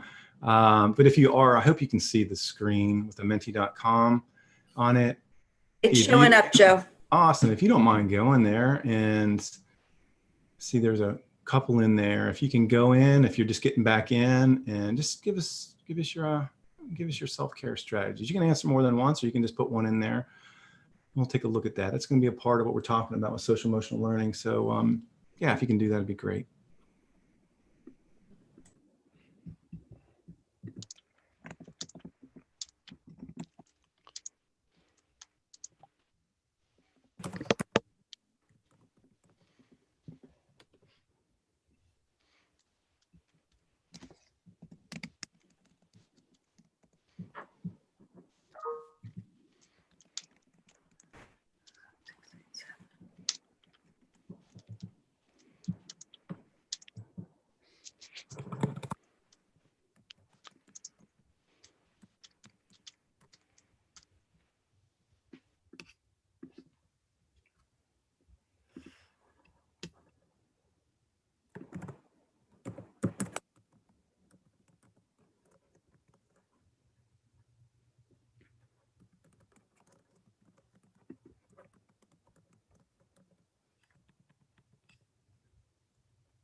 Okay, we're right at 9:45, so we'll bring ourselves back together. And I'll do a quick introduction, unless Hank would like to do the introduction of our next presenter. And this is Joe. And if you don't mind, I see on the screen there while we're getting set up and ready to go again. If you can go to menti.com and just answer that question, would be great. Just put that code in 5050-687, and I'd like to see what kind of self-care strategies you have. Thanks. Christine, let me know when to start the timer. Hey, Joe. Yes. I'm going to let you introduce yourself. How's that? That sounds good to me, Hank. Appreciate it. All right. No problem. I'm going to give him a couple more seconds here to do this.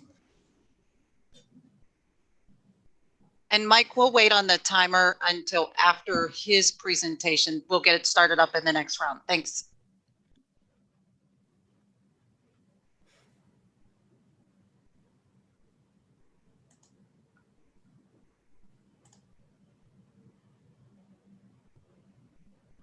I'll give folks just about another 30 seconds. That'd be great.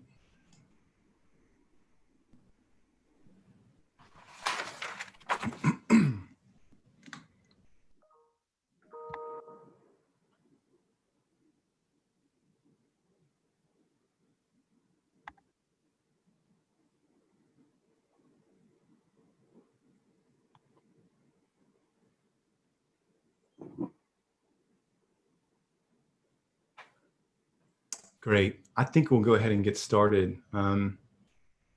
So I've shared your PowerPoint with everybody, so they'll have it for later. Awesome. Thank you so much, Hank. And thanks for allowing me to come on today and speaking a little bit about social emotional learning and mental health and wellness as it pertains to all of us, actually. Joseph Wharf, Joe Wharf is my name. I'm the Associate Director in the Office of Student Services at the Virginia Department of Education. Our director is Maribel Simray, and unfortunately she couldn't make it today, but does send her greetings. And I just, I want to start off by thanking you all for the work that you're doing. I was able to go on and check out the Sseac board and the work that's going on. I was pretty impressed with the breadth and the expertise and the membership of the group. It's, you got parents, private schools, homeless liaison. I see Dr. Pop there, Pizzi. So it's been amazing in this last 8 months to sit back and watch the work of all the folks that are doing what we can do to try to assist our children and families in the community as it revolves around what we've been dealing with. Your work and the work of the divisions and the state agencies over the past 8 months. It's been pretty amazing, actually. And yes, it's been a challenging time. We've been thrust into kind of the unknown and experienced things we didn't sign up for, but it's it's also created a lot of opportunities, right? So a couple things that it's done is like this has allowed us to work more collaboratively and creatively together. You know, the VDOE in particular, in partnerships with school divisions and state agencies, institutions of higher ed, and others, you know, that have been creating an amazing amount of resources, excuse me, in PD for school personnel, community agencies, and members to address this kind of myriad of issues that this pandemic has thrown at us. I would say that in the last 8 months, we have probably produced more resources and professional development than we would have in 4 years, you know, given that this didn't happen. Now, we needed to do it. It had to be done. We need to take care of our students. We need to take care of the community. And so it was a necessity, but it's been amazing to watch that collaborative effort. You know, the second thing it's done is, I think it's elevated, you know, the need to address mental health, you know, of our students and our teachers too in K-12. You know, we've seen the impact. We've seen the impact of what some of the isolation does for our students. We've seen the impact of that school not being, you know, it's a support for a lot of these students in their structure. So we've seen what that's been doing to the mental health of a number of our students. We've seen the impact. We know our students have been through a lot, as well as many adults. And we know that it must be addressed if we want our students to succeed. That's what the Office of Student Services, right, which is under the umbrella of the Office of Special Education. That's what kind of, we house the specialists that do that kind of work. We house Dr. Pop, who is on this call right now, on this webinar. We also have the specialists, kind of instructional support specialists is what they call. So the specialists for school social work, school psychology, school counseling. We have school nursing, school safety. We have Medicaid in schools within our office, as well as our military children and family specialists. And Hank knows that well. Hank does great work, but Dan and Hank do a lot of work around assisting our military children. So we're doing a lot of work around assisting our students to make sure that they're mentally prepared, right, to sit in the classroom. And I love this, right? You have to get to Maslow before you get to Bloom. We are in the process, and we need to make sure, all of us, that our students' basic needs, right, are met: safety, trust, before we can expect that academic learning can be fully embraced, right? And a piece of that, a huge piece of that, is relationships. The relationships that you have, whether you're in your community, whether you're in the school building, with your clients or with your students, is the key. It's the key to success in any classroom, especially for students who may have experienced trauma, not just trauma from 8 months ago and what's happened since then, but before that. And those relationships have been one of the things that have been compromised by what's been going on. Those relationships, that structure, that relationship with the person in the school building for those schools who are in virtual or partial, that has been compromised, and we are seeing it. Those relationships are the key to success in the classroom, especially for those students who have experienced trauma prior to this kind of school at home. Our families who are struggling with some of those universal kind of lower tier needs, tier 1, tier 2, could rely on those schools to assist their children in addressing kind of this Maslow before Bloom, right? But it's no longer necessarily the case. Communities are now having to manage that impact, the impact that stress is having on the student academic learning. And yeah, so the relationships are so key, and I can't stress it enough. Don't know if you've seen this, and I digress a little bit. Actually, I'm not digressing, because it really has a lot to do with what we're talking about here around social emotional learning and mental health and wellness. I don't know if you've seen the new 3 R's or not. I saw this maybe a month and a half ago or so, and I thought it was pretty interesting. You remember the initial 3 R's, right? Back in the late 1800s, right? For education, is reading, writing, and arithmetic. Remember those 3 R's, 2 of which don't even start with R's, but we won't go into that. About 10 years ago, an additional 3 R's came out.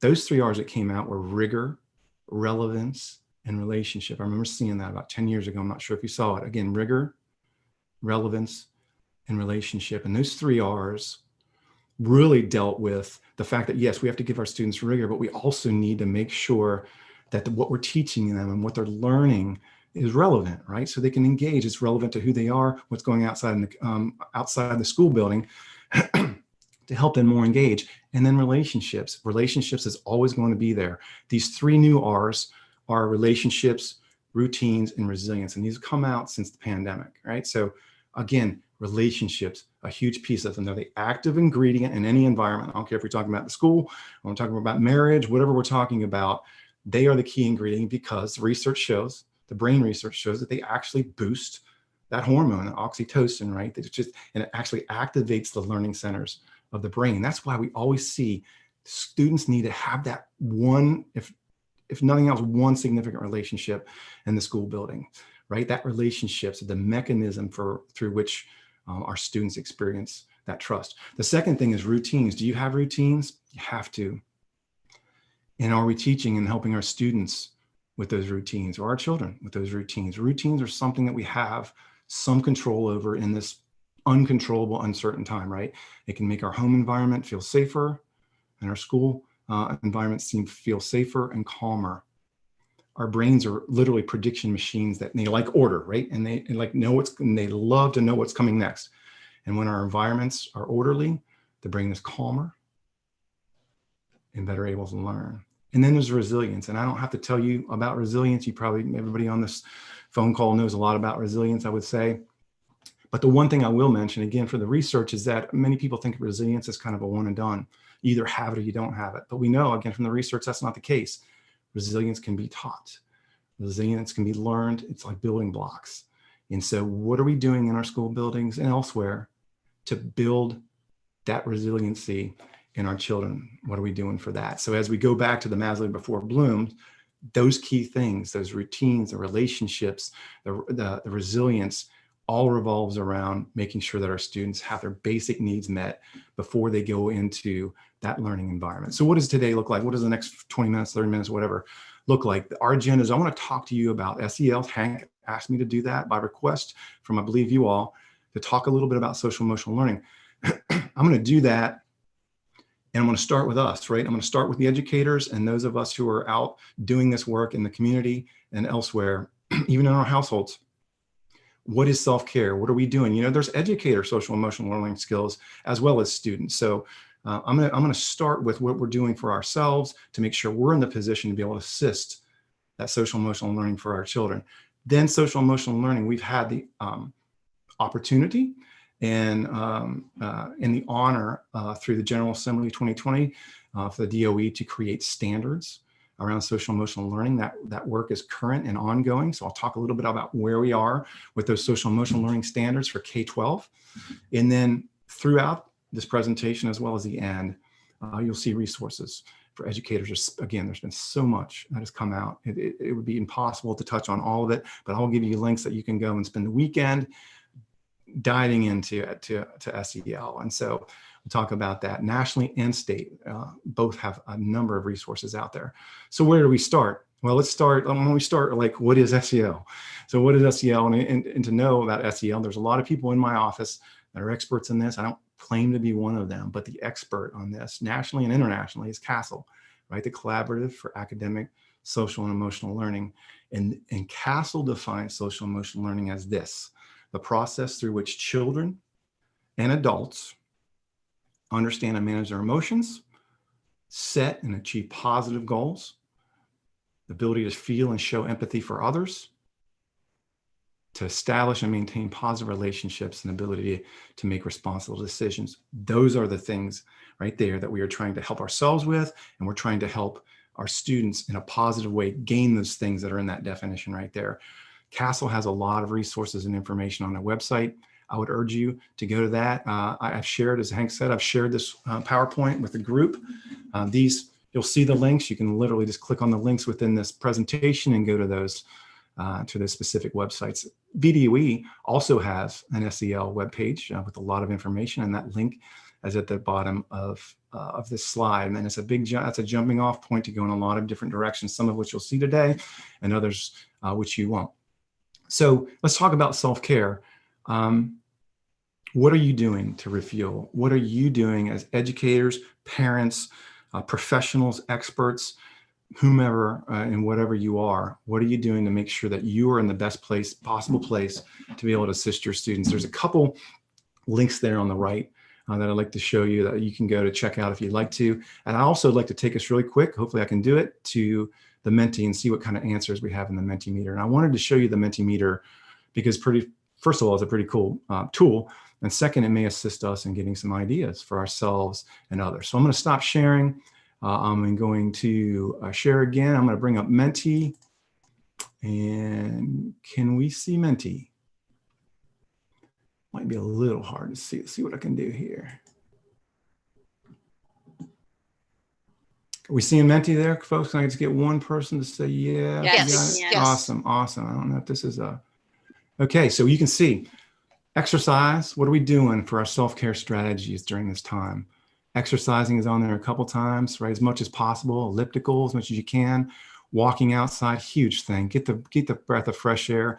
We know that's one thing that we can do during this time, right? Is get out away from people, but outside. Love it. New puppy. Yeah, that helps. That definitely helps. Happy hour, and that's happy hour however you like it, right? Coffee or otherwise. So done that. Yep. Prayer is a huge thing. Absolutely. Spiritual. I'm getting that. Long walks, hiking, so you can see it. Hopefully laughing, absolutely, is in there. Watch the movies, laugh with your family if you can. And so these are some strategies I just wanted to show you in case, I think maybe you could share these with others, or maybe you got some new ideas yourself. So let me stop sharing on that. I'm going to go back to my presentation and share that back. So hopefully you guys are seeing back on the, Yes, sir, we are. okay, awesome. All right, well, as far as self-care goes, the National Child Traumatic Stress Network, that's one of the links that I showed you on that last page there, that last slide, has 3 basic steps for self-care, right? The ABCs of self-care. In order that to promote the resilience we've been talking about, we need to stay physically and emotionally healthy ourselves. During these difficult times, we need to practice those daily habits. It's important to look at different areas, right? Physical, emotional, intellectual, spiritual, all of that. And these 3 kind of the ABCs of self-care are the first one is to seek self-awareness, okay? Slow down. Determine where your stress level is. Do you know where it is? Do you number it, right? Is it above 5? Where is that stress level? What are your thoughts? And are they consistent with who you want to be? The second one is seeking balance.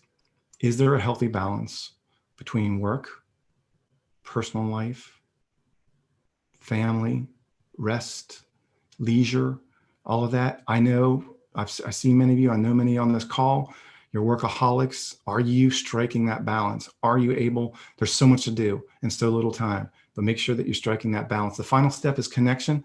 Making sure you have connections and those supportive relationships, here it is again, with coworkers, students, family, etc., is the most important thing for you and the students that we serve.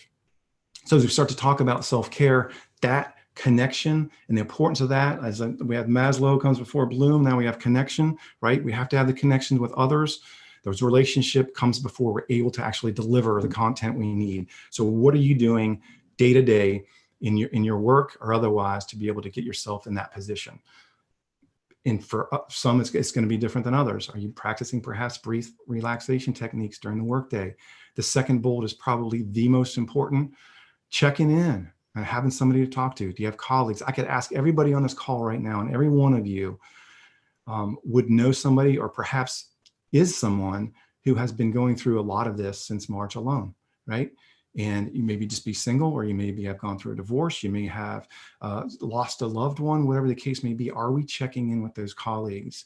Are we saying, hey, just thinking about you today, I want to see if things are okay? Or maybe it's somebody within the school building, whatever, checking in with them, recognizing your stress level when you're hungry, angry, lonely, tired, and being able to figure out the measures to take to do that. And then you can see some of the other stuff that was part of the Menti.com, right? Draw, religious faith, and so on. Not sure if you have seen this document that VDOE produced back in July or August, I think. It's called Recover, Redesign, and Restart 2020. Interestingly enough, another 3 R's. The Recover, Redesign, and Restart is a big document that is assisting school divisions and others to get back in and giving them resources and recommendations of how they can do their work the best, and giving them resources to be able to, and recommendations for their school buildings and others. And so I wanted to bring this up because there was a number of task forces, a number of subcommittees, and I saw them make up these subcommittees. Superintendents and others were a part of these. Experts, teachers, instructional support personnel, folks from the community were part of these subcommittees. One of the subcommittees was on student and staff wellness subcommittee. And I wanted to bring that up because part of their recommendations dealt around staff wellness, right? Ensuring access to mental health support resources, right? Not just training, which is the second bullet for our instructional support personnel, but actual mental health support services for those actual school staff, right? Making sure that the people that are in the position to assist students are also themselves being assisted, if that makes sense.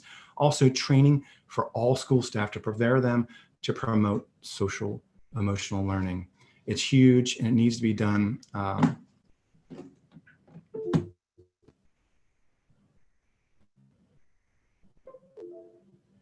Sorry, can you hear me?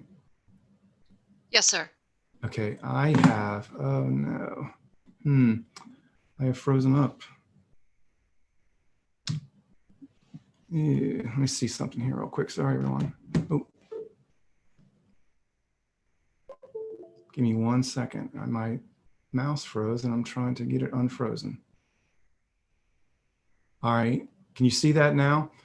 We are at the bucket with the holes in it, I hope that you're seeing. Yes, sir. And as we talk, great. As we talk about this self-care and the social emotional wellness of our teachers, we have to look at the fact that schools are the well of knowledge, right? If our teachers are experiencing stress and fatigue and frustration and anxiety, they're not able to actually transport that knowledge, right? You see the holes. That's what happens if our educators are not themselves trained in SEL. So what is SEL defined, right? SEL, and we can go back to Castle on this, are the competencies that adults need, right? We saw those, the skills and the mindsets that adults need to effectively embody, teach, model, coach SEL and the overall well-being and emotional state of those adults in the school setting.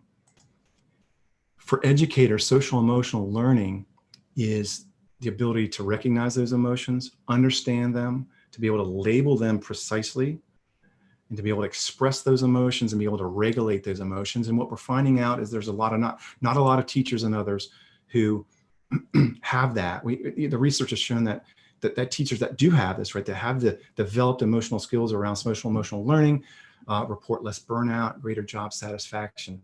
The school teachers also, the second thing is that those who work in a school that have an administrator or a principal or a superintendent that has this kind of training as well, with more developed emotional skills, tend to experience fewer negative emotions, more positive emotions. They're also much more likely to have better quality relationships with their students and their peers, and the students actually perform better in those specific environments. And so I want to quickly give you 5 high leverage practices for SEL educators. This comes from the Transforming Education's SEL for Educators Toolkit. And this is a toolkit that focuses on what educators can do to support their own individual growth around social emotional learning. And it's important to note that these next 5 slides or so, and I'm going to show you 5 high leverage practices, they're not meant to kind of work in isolation. They're meant to interact dynamically with each other. And it's not a one and done. These are things that need to continually be presented to our teachers and others who are dealing with our students. And so the first one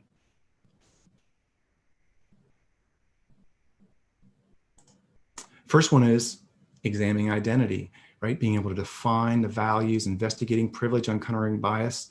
Many educators who right now remain or in this profession struggle a little bit with this, engaging with their initial values and the purpose. So by regularly examining the ways in which your identities, your values, your mindsets influence actions, educators can more effectively serve those students.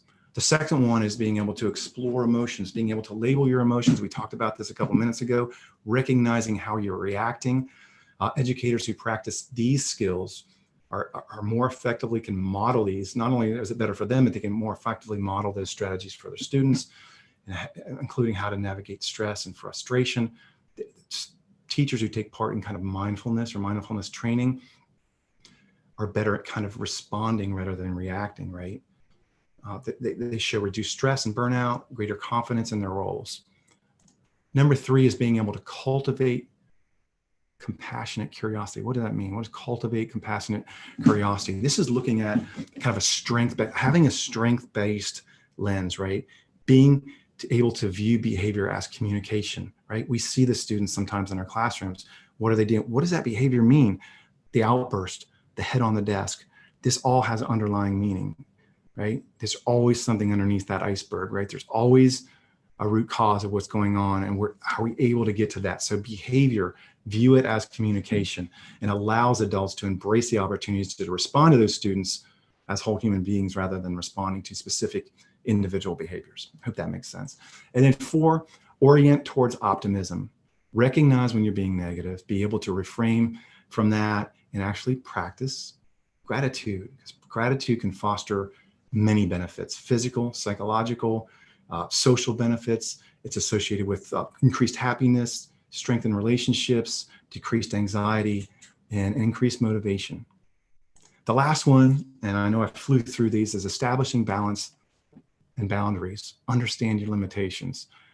Learn when to say no. It's hard to do. It's hard for me. I'm sure it's hard for everybody on this call to be able to say no. But again, remembering those boundaries, remembering what you can do without being too stressed out is extremely, extremely important. So I hope that helped a little bit. So as we go back again to looking at the 3R again, document out from the Department of Education, there was also a couple around the student wellness. And this was a couple of the recommendations for that was a dedicated time in each of the master schedule to actually deliver social emotional curriculum right on time, right? Because that's what we're doing through the General Assembly. And that's great. So we're going to have that curriculum. I'll talk about that in a second. And then a minimization, if you will, of instructional support personnel, right? Counselors, psychologists, social workers, nurses, to do those things that are outside the purview for which they've been trained, right? I know as a former school counselor, I spent a lot of time in testing. I spent a lot of time doing administrative things that took me away from the actual mental health work that I was trained to do. We need to get our instructional support personnel back into the work of mental health and making sure that our students are healthy to be able to sit in the classroom and to learn. Also, training for school staff in the areas of mental health. That's a big one. And also leveraging teams and focusing on the multi-tiered systems of support, that tiered systems, and having actual teams, data-driven decisions being made by teams, whether it's your student support team, maybe it's your SAP team, student assistance programming team, to be able to implement and monitor these interventions for students for social emotional support. So moving from that into what we're doing right now with the social emotional learning standards for students. House Bill 753 in the General Assembly in 2020 was an act for the Department of Education to develop guidance standards for social emotional learning for all public schools and to produce a report from that, okay? And so exactly what it said, and I want to give this verbatim to you right here. Establish a uniform definition of social emotional learning and develop standards for social emotional learning for all public school students in grades kindergarten through 12th in the Commonwealth. Standards need to be available for local school divisions no later than July 21st, 2021, which is like tomorrow, right? And then issue a report no later than November 1st, 2021 on the resources needed really to make this happen. So how are we doing this at the Department of Education? Really, we've got a number of teams going. So our progress is underway. We're making good progress. We have every intention of having this out and being ready by July 1st. What first thing we did was we formed a state SEL team, and the personnel in the state SEL team included personnel from special education, our partners there, student services, which is our division, family engagement, instruction, policy, early childhood equity. So we brought folks from all the different areas to build a state team. And a lot of the work of the VDOE in the last 6-8 months or longer has had a very much equity focus.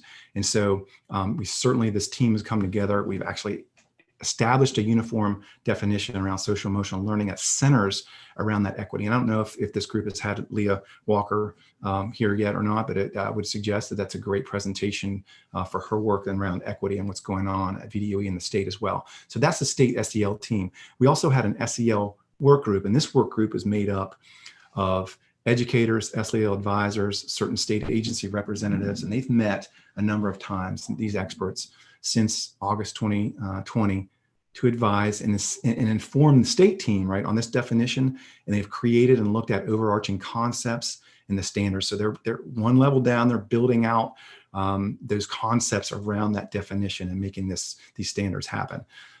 They have been drafted. So we have draft standards right now for kindergarten through 12th grade that are being vetted and getting feedback from all of our groups. The third group is the expert group. So these are instructional support personnel and others who actually have expertise in actually implementing, right, delivering SEL. And so this is school counselors, instructional personnel, folks from divisions. This work group is going to actually take those standards, right, and then actualize them, if you will, activate them through curriculum framework. So they're going to build out curriculum framework. So this can be something, a tool in hand by the time this comes out in July 1st. They're going to build that down into specific framework, curriculum framework. So we're going to have the standards out and this curriculum framework by July 1st, 2021. Pretty sure that's going to happen. And matter of fact, I'm sure it's going to happen. So all between now and then, we'll be vetting it through VDOE and taking it through channels, getting public comment and so forth. And so what is this breaking down? What does this look like? So SEL, what does that mean? Is it broken down in specific categories? Yes, and we go back to CASEL on this. So there's 5 overarching concepts through CASEL.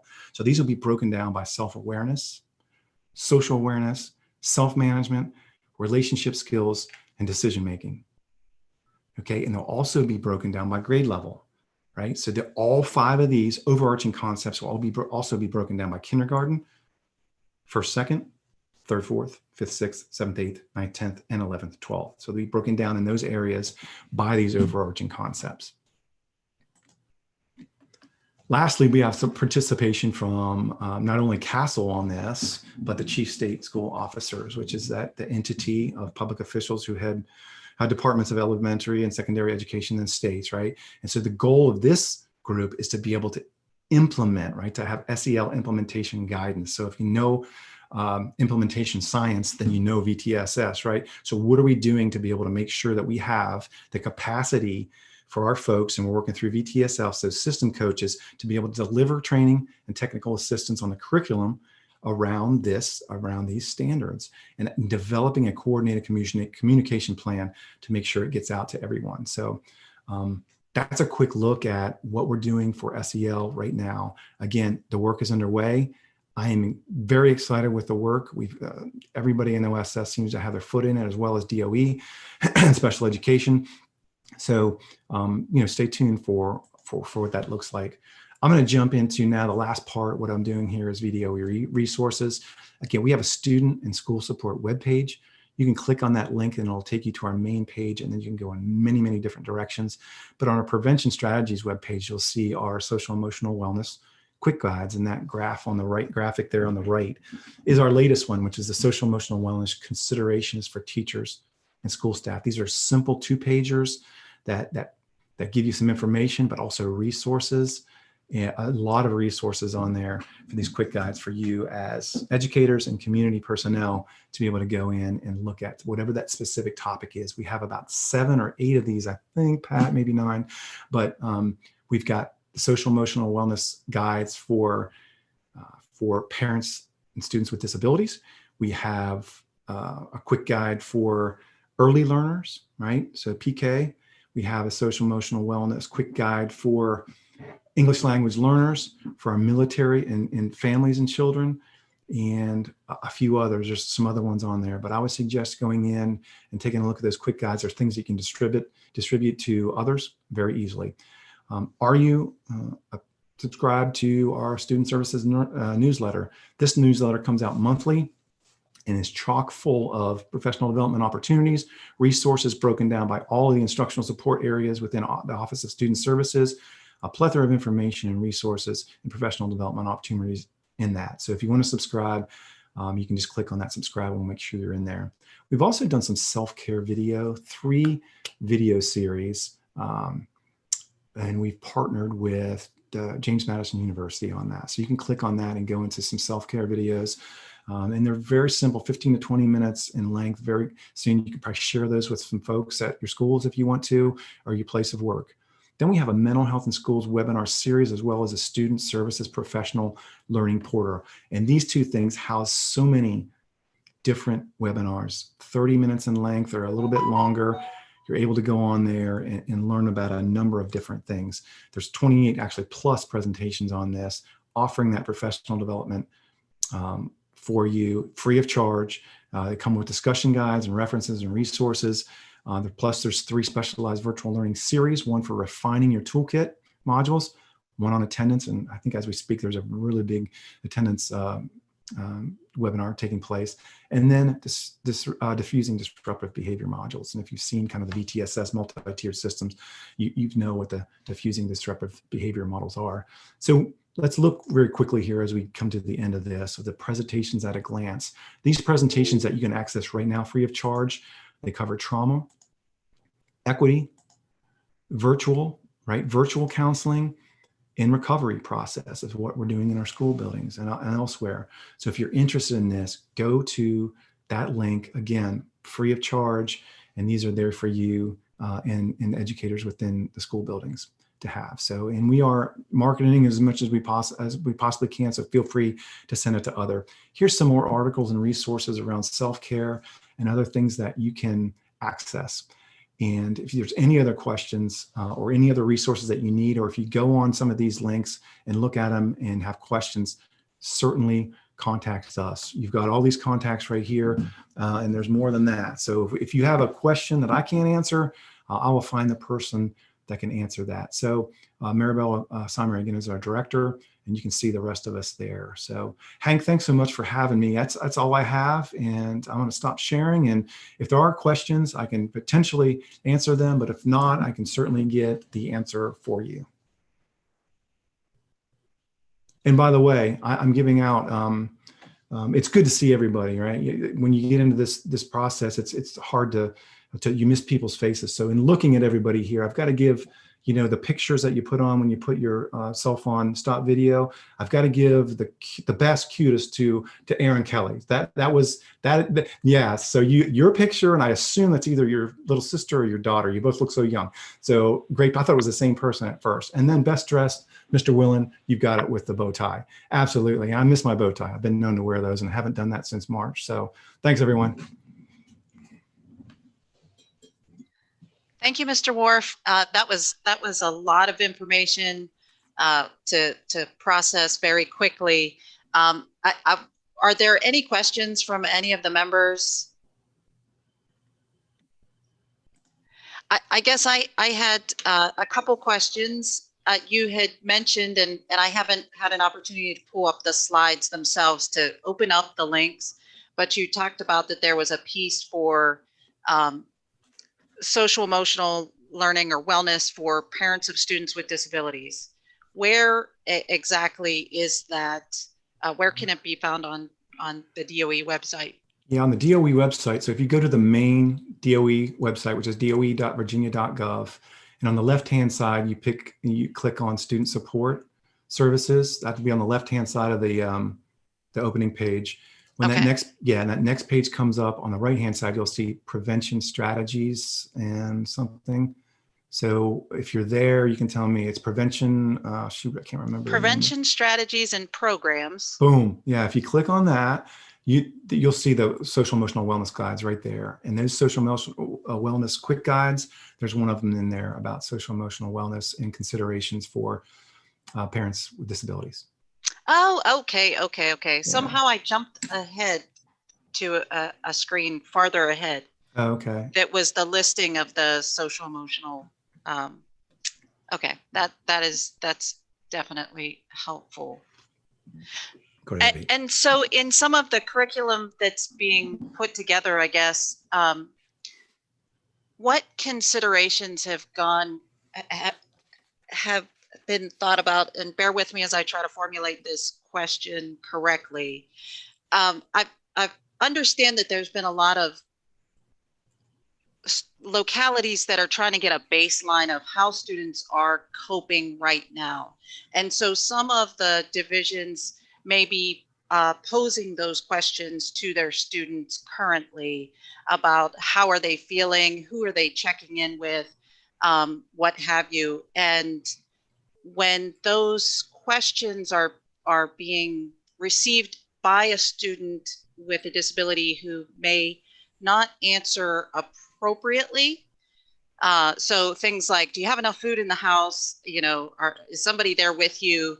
Do you see what I'm saying? Like some of the unintended consequences of delivering those types of questions to students who may not fully understand the impact their response may,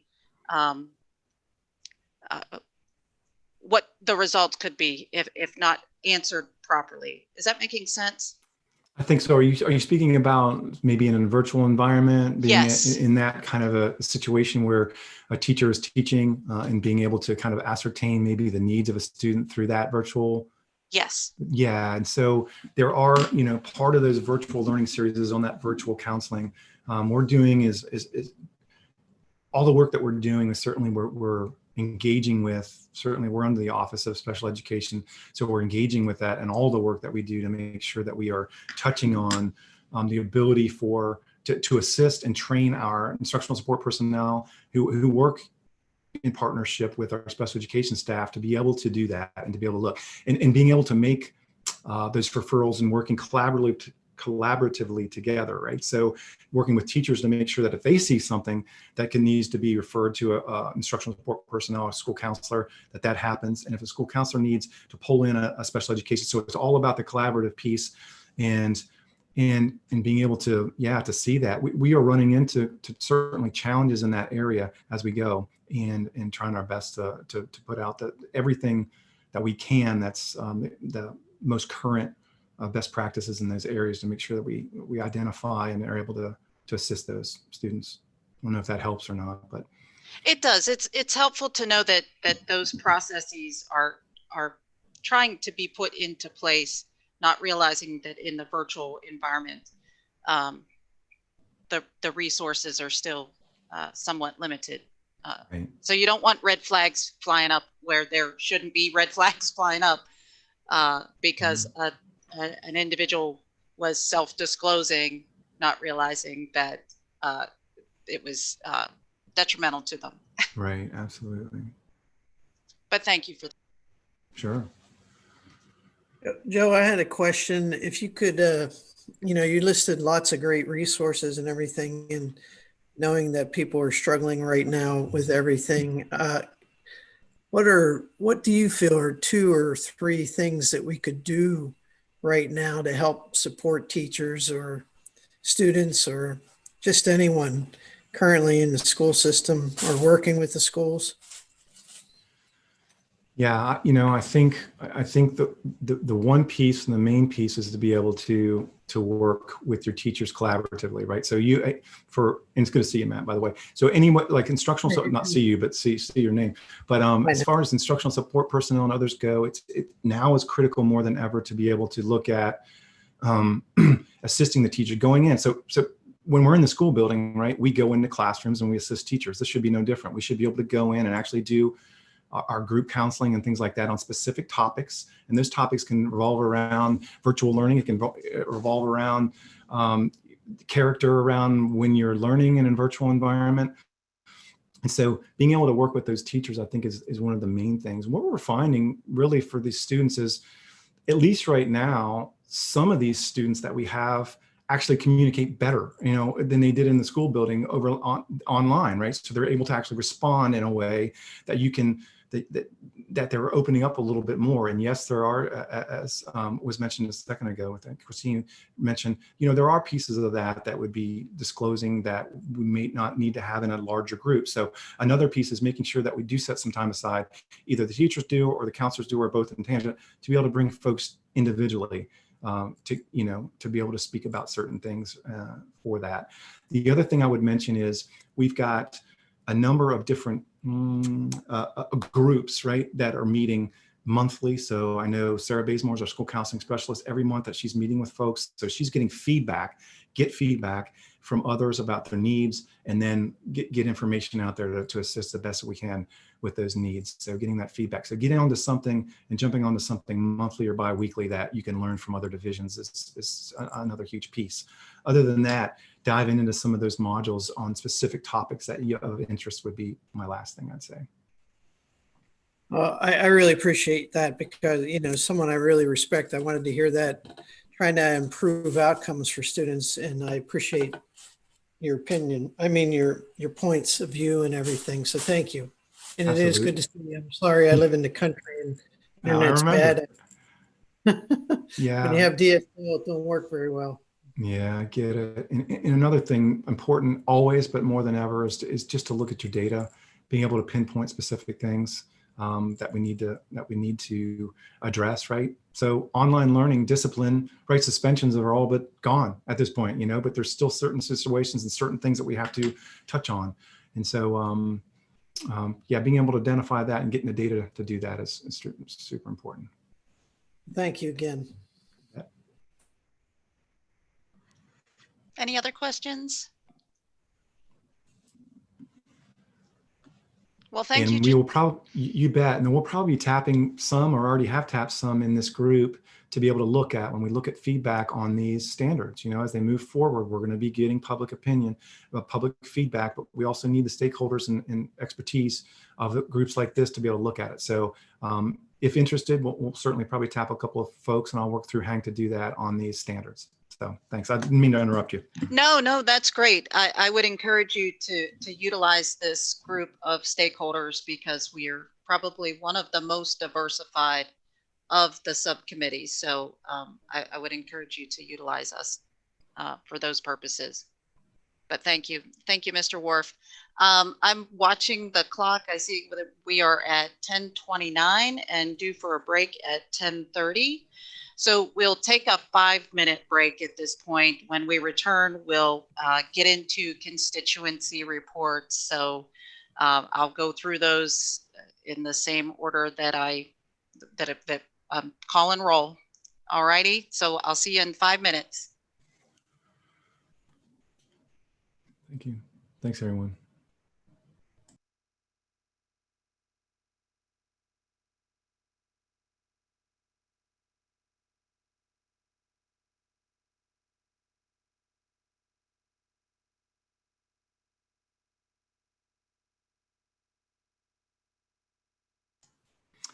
Dr. Castle, I see you there. I meant to say hello.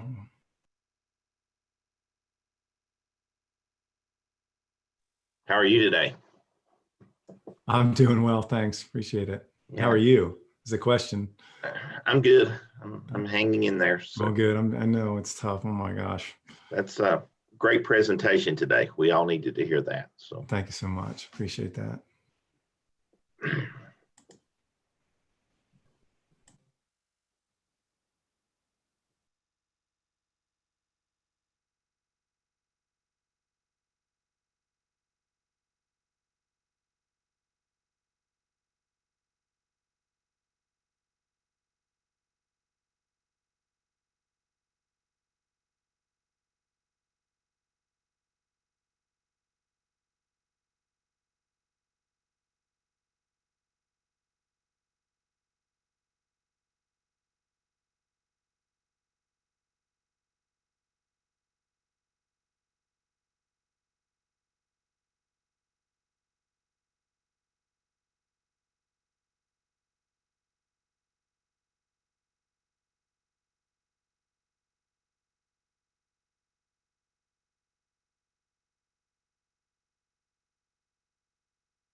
Okay, we're at 10:35, so we will get started with constituency reports.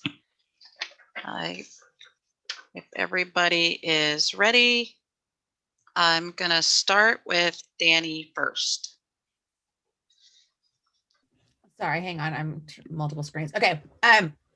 So for higher education, commendation institutions received funding for adapted consortium and visual impairment grants. The state institutions have been contacted about access to Virginia online IEP systems and being issued credentials if they would like to use them to teach teacher candidates. Their continued success for the Virginia Council of Learning Disabilities and the Virginia Council for Exceptional Education Children webinars moving forward in February. Just the Virginia Council of Learning Disabilities will be offering a follow-up webinar. Some concerns, just VDOE addressing student teaching and field experience hours, as virtual teaching does not have the same number of actual teaching hours as typical face-to-face. So just making sure our students are getting the hours they need so they can get their license when they graduate. Continued issues with securing placements for student teaching and field experience during COVID, and then continued support for families and students with disabilities during this time. And that's it. Okay, great. Thank you. Meredith. So the majority of the concerns that I'm hearing are just, in general, the fact that students are struggling with virtual learning, specifically students with disabilities. The fact that some of our highest need students are not always able to come in for in-person learning as a result of some other health issues that they may have. And just in general, social and emotional needs of students and parents and teachers and school staff as well. Tends to be kind of the trend of what I'm hearing from my specific region. Okay, thank you. Kendra.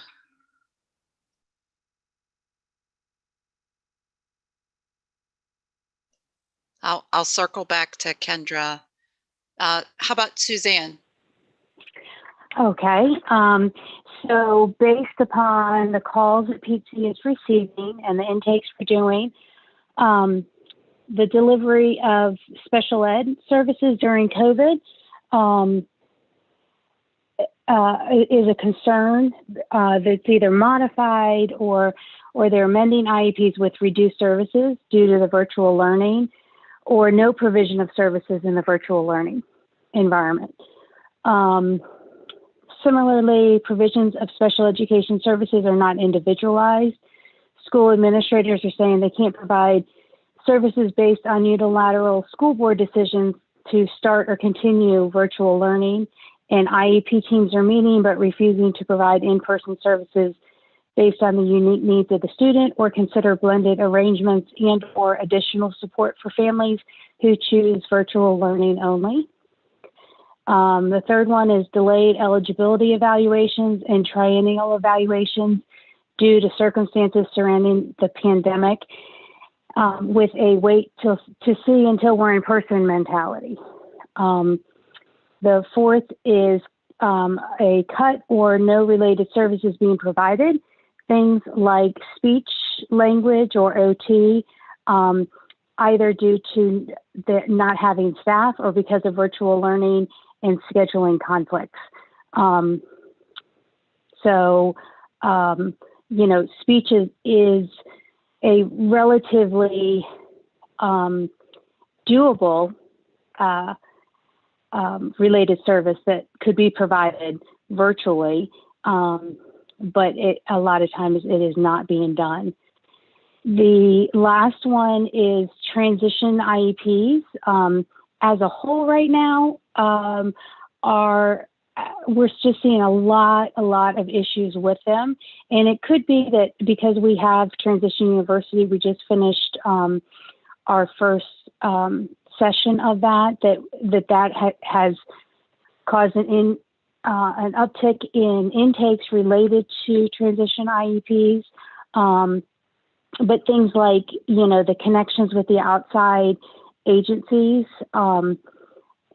It was hard enough when they were doing in-person IEPs, and now that they are doing virtual meetings and such, we're seeing a decrease in that. Post-secondary goals that aren't appropriate. Transition assessments are often not included. And when meeting with parents, we find that IEP teams are not sharing much of, if any, information about transfer of rights. And the VDOE does have a booklet that's very helpful that we make sure that we pass out. And it is in our Transition University curriculum, curriculum.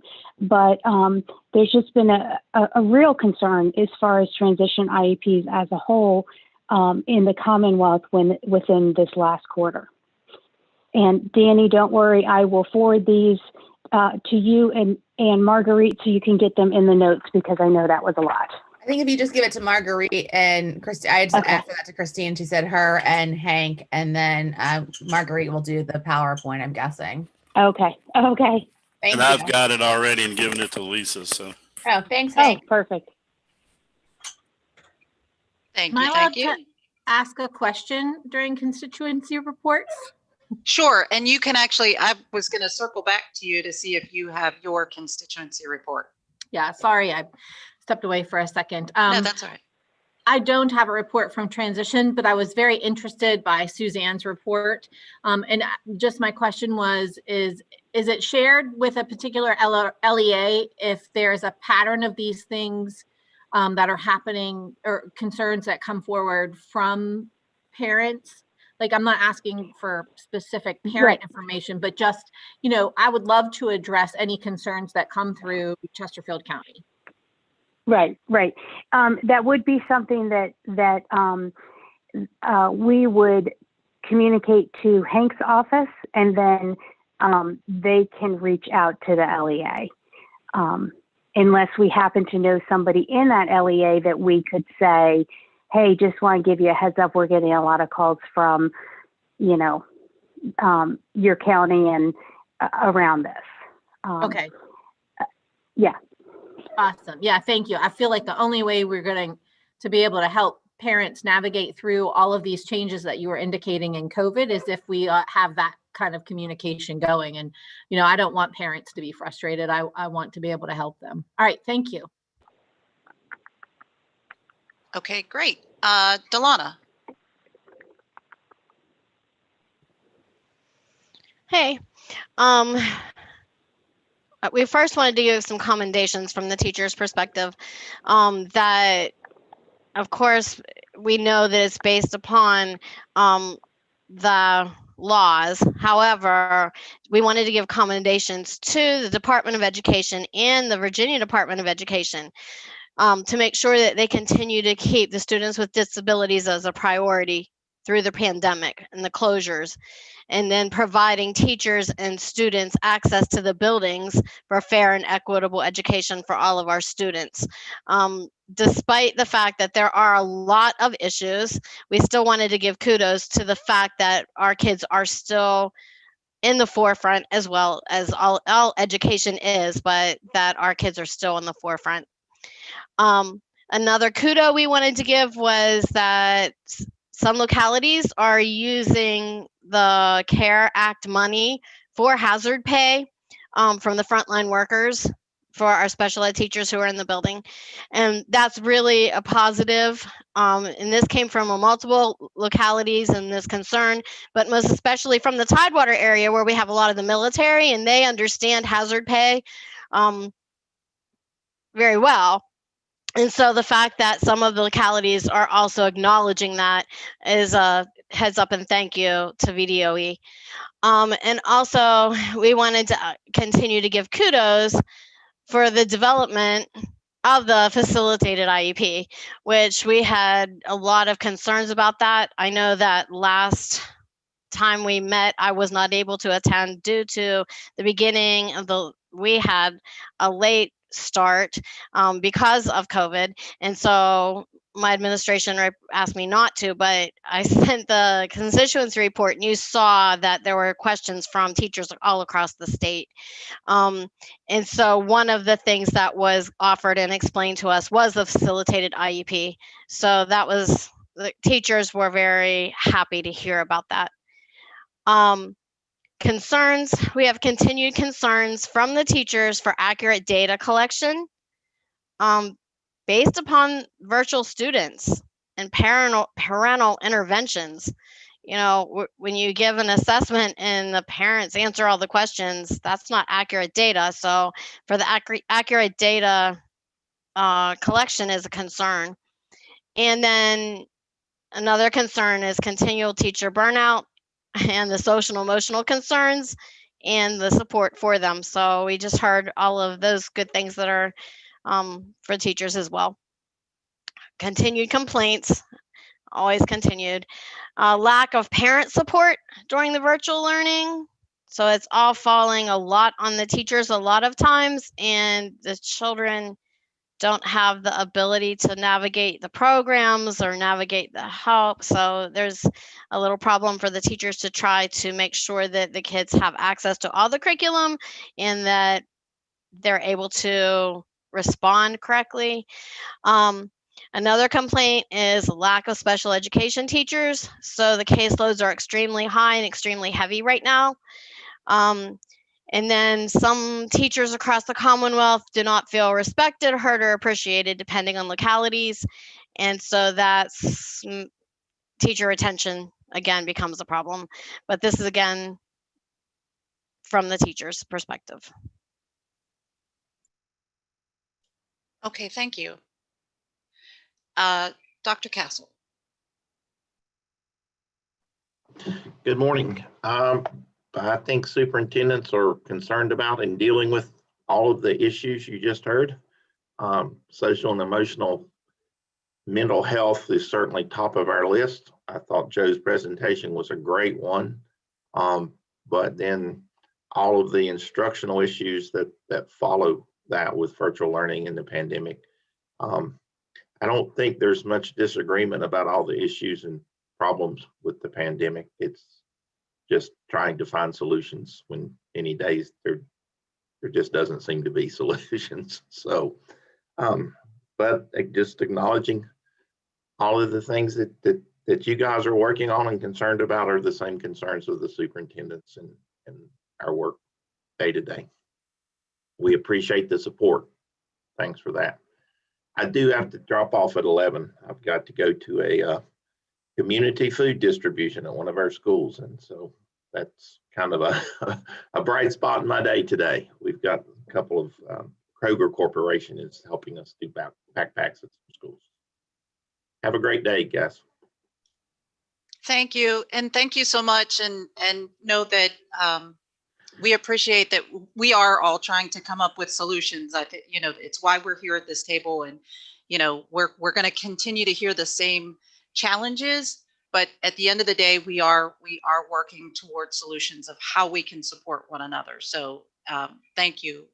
Thank you, Dr. Castle. And thank you for going above and beyond your responsibilities as a superintendent, because many of the individuals, parents and teachers and administrators are going above and beyond their normal responsibilities. So thank you so much. I think the bright spot in this pandemic, all clouds have a silver lining, and the community response and communities coming together, or at least in our communities and others that I'm knowledgeable about, it's really impressed me. I think it's brought us together more than it's divided us, as some crises do. So happy holidays to everyone. Thank you, and you too. Bye. Okay, so Mr. Garrison. It's going to sound very much like Dr. Castle. I just say that most of what everybody's talked about has been brought forward. I did have an opportunity to get to speak to all the directors of special education for my entire region on a Zoom call a couple weeks ago and introduce myself. So that was nice as a newer rep to be able to start those relationships. The thing that I know is a little bit different is that the parents are very concerned about teacher retention and about teacher support. I think that the value of your local IEP team has never been more clear to at least parents at Region 6, and the frustration seems to not be at the local teacher level, but more at the higher up level about resources to allow teachers to deliver IEPs more effectively and things like that. So. Okay, great. All right, Justin. I have no report at this time. Thank you, sir. Claire. Is she still on the call? Yes. Oh, there we go. Yeah, I just wanted to share that we're still hearing concerns about student access to technology. The Virginia Board for People with Disabilities awarded $40,000 in grants to 4 different school districts and a private school to purchase technology to aid students with disabilities in their virtual learning. But we're still hearing that there's some unmet demand, particularly in the rural areas. And I just also wanted to give a shout out to the presentation that our Training Alumni Association did for diversity, equity, and inclusion about systemic racism in education and its impact on students with disabilities. And I think Christine was also part of that group. But it was very well attended. It's had about almost 1,000 views on Facebook so far.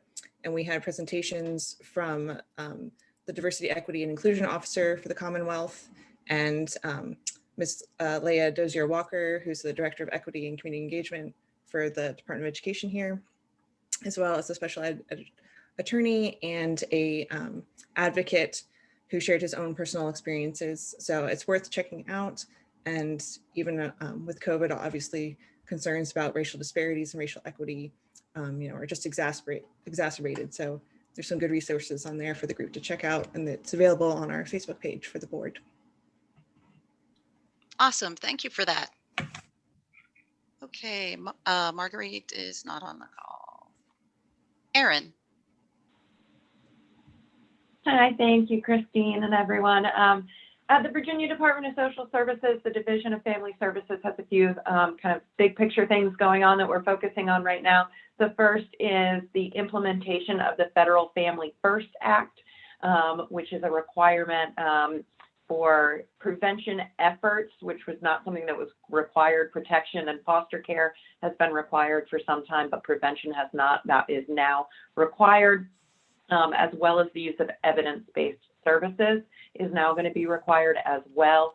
And it also disincentivizes congregate care. So children and youth being placed in group homes or residential treatment settings unless it's medically necessary.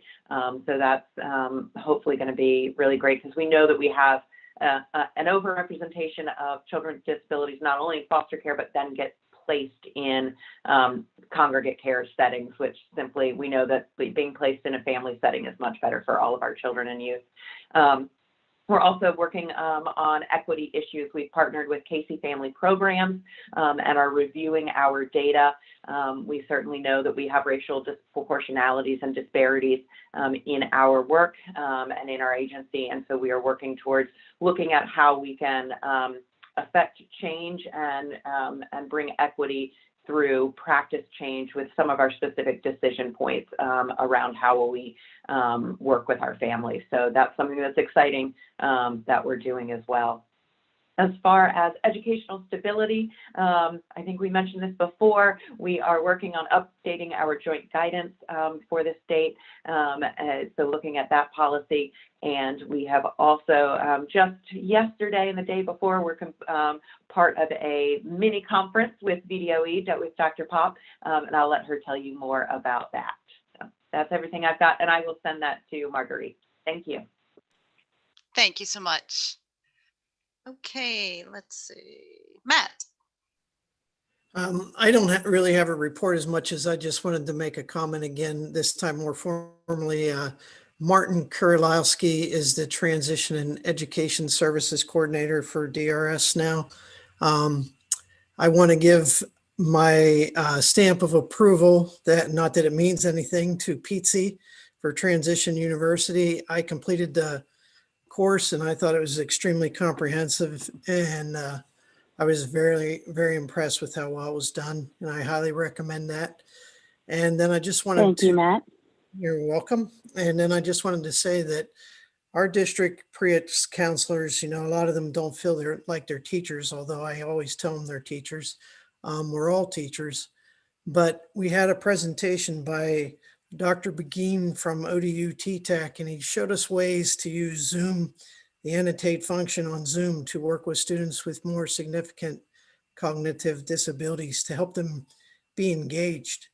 And I found that to be one of the most helpful presentations I've heard, being that I'm not that technical, and, having a caseload of about 140 people, various disabilities. I found simple things like turning your camera on and off, using the thumbs up, things like that you guys see, but also on the annotate function on Zoom. There's a whole lot of other creative things you can do. So I just wanted to let people know I thought that was very helpful. Thank you. Awesome. Thank you, Matt. Tasha.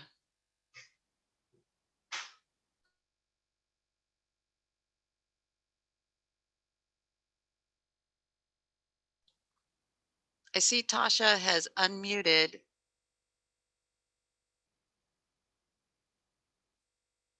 But I can't hear or see her. I'll circle back and I'll call on Pat.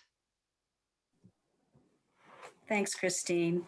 So looking at on the homeless education front, you're going to hear some numbers that are brand new. I actually just confirmed them with my data folks at VDOE today. Our child count for the 1920 school year was 17,496 students who were identified as experiencing homelessness at some point in the school year. And that is a unduplicated count if students were in more than one school division. That is a 14% decrease from the previous year. In speaking with our liaisons, overarching reasons were the shortened school year with school closures. It was harder to find families. They weren't coming to school so they could learn about any changes, that we would normally have that continuing identification all year. And the other is the eviction moratorium that kept families in their homes.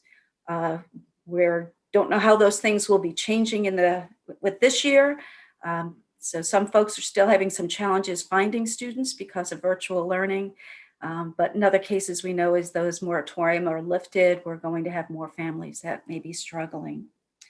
Of that count, 18.6% were identified as students with disabilities. So we have almost 20% of our students. The largest challenges our school liaisons are finding is making sure, as you're seeing with all students, making sure they're engaged and attending.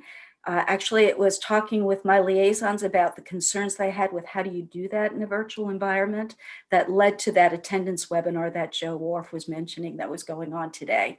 So that they've actually included a panel with some of my liaisons on there. So if that's one of your concerns, remember that your homeless liaisons in your school divisions may be one of those point people who have the skills for reaching our families and finding out what's going on and trying to make those connections. We do know that we're still having struggles with some students who, since schools closed last year, we can't find the families and we don't know where they are. So there's some real concerns that we just have students who aren't getting any education as they should be. I will put a positive in there. One of the things that we have with our virtual learning experiences is we now have students who are able to maintain their school of origin and have that educational stability, both homeless youth and our youth in foster care, because they can be a greater distance and still have that opportunity to stay connected. So people have gotten a little bit creative on that, even across state lines. And of course, when we have a student with a disability, we just have to watch out for some of those related services and the licensure in terms of whether or not those personnel are able to practice in that other state where the student might be receiving the services. So it gets a little complicated, but for both of those groups, we've added some COVID-specific questions to our best interest determinations to work through that. And as Erin said, we did our joint conference. We went from a face-to-face that was going to be in Stanton this year to a couple of hours yesterday morning. We had our state representatives giving updates from both agencies and local panels of both homeless liaisons and educational stability liaisons in our DSS offices, and our foster care liaisons in the schools, just sharing things that they're doing that are working and sharing the challenges they're continuing to have. That's it. Okay, great. I don't see Rob on the, oh, wait, no, there's Rob. I see Rob, I'm sorry. Rob, you're up. Hello, nothing to share this meeting. Thank you. Okay, thank you, Rob. I don't believe Jill has rejoined us yet. And Reagan may had to have stepped out. So Brian, you're up. Hey everyone, just a couple things. For private schools, there's still some concerns about schools not being paid for their services through CSA funds due to the pandemic, obviously, and whether or not they'll accept virtual learning as the service. Some divisions or some CSAs are asking for reduced rates and things like that. So we're still dealing with that, certainly moving into the future as well.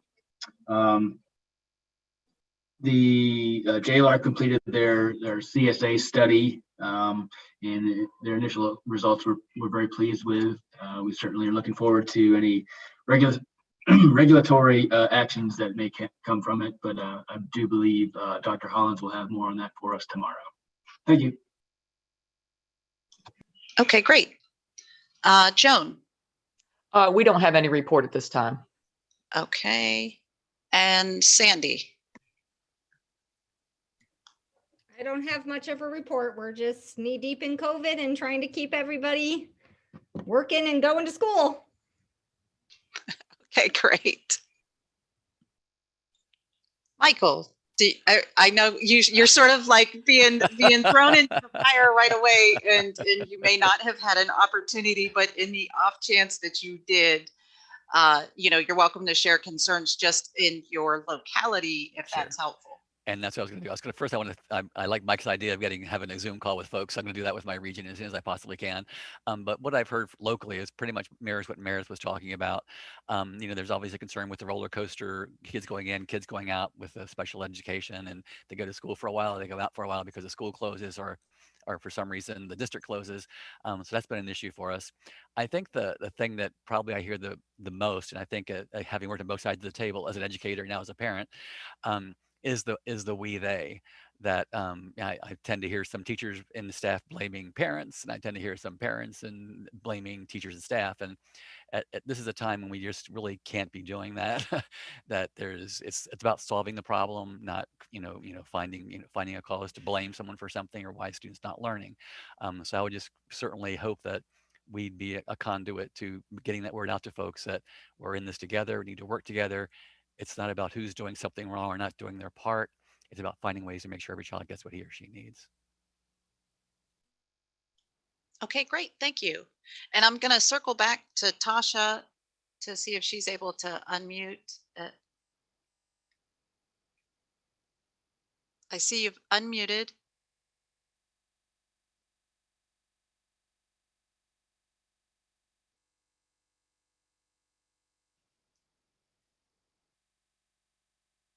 No. Oh, wait, I see you, but I can't hear you.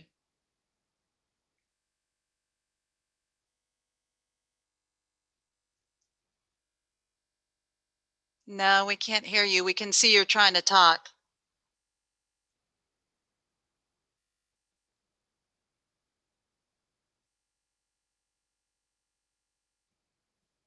No, and now it's showing up that it's muted. We can't hear you.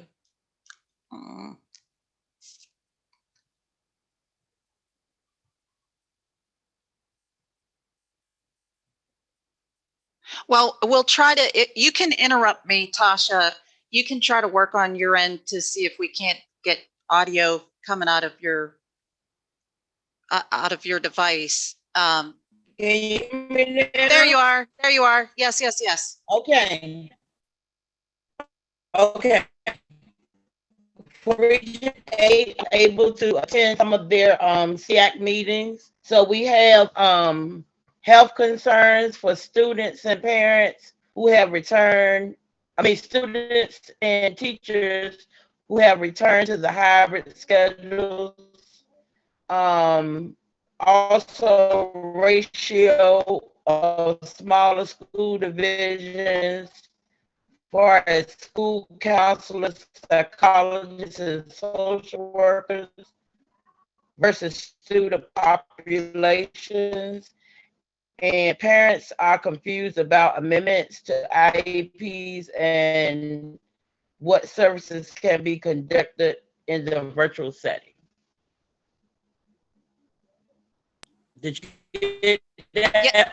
Yes, yes, yes, yes. We got all that. Thank you, thank you, thank you. And so I'll give my report. Hello? Yes, we hear you.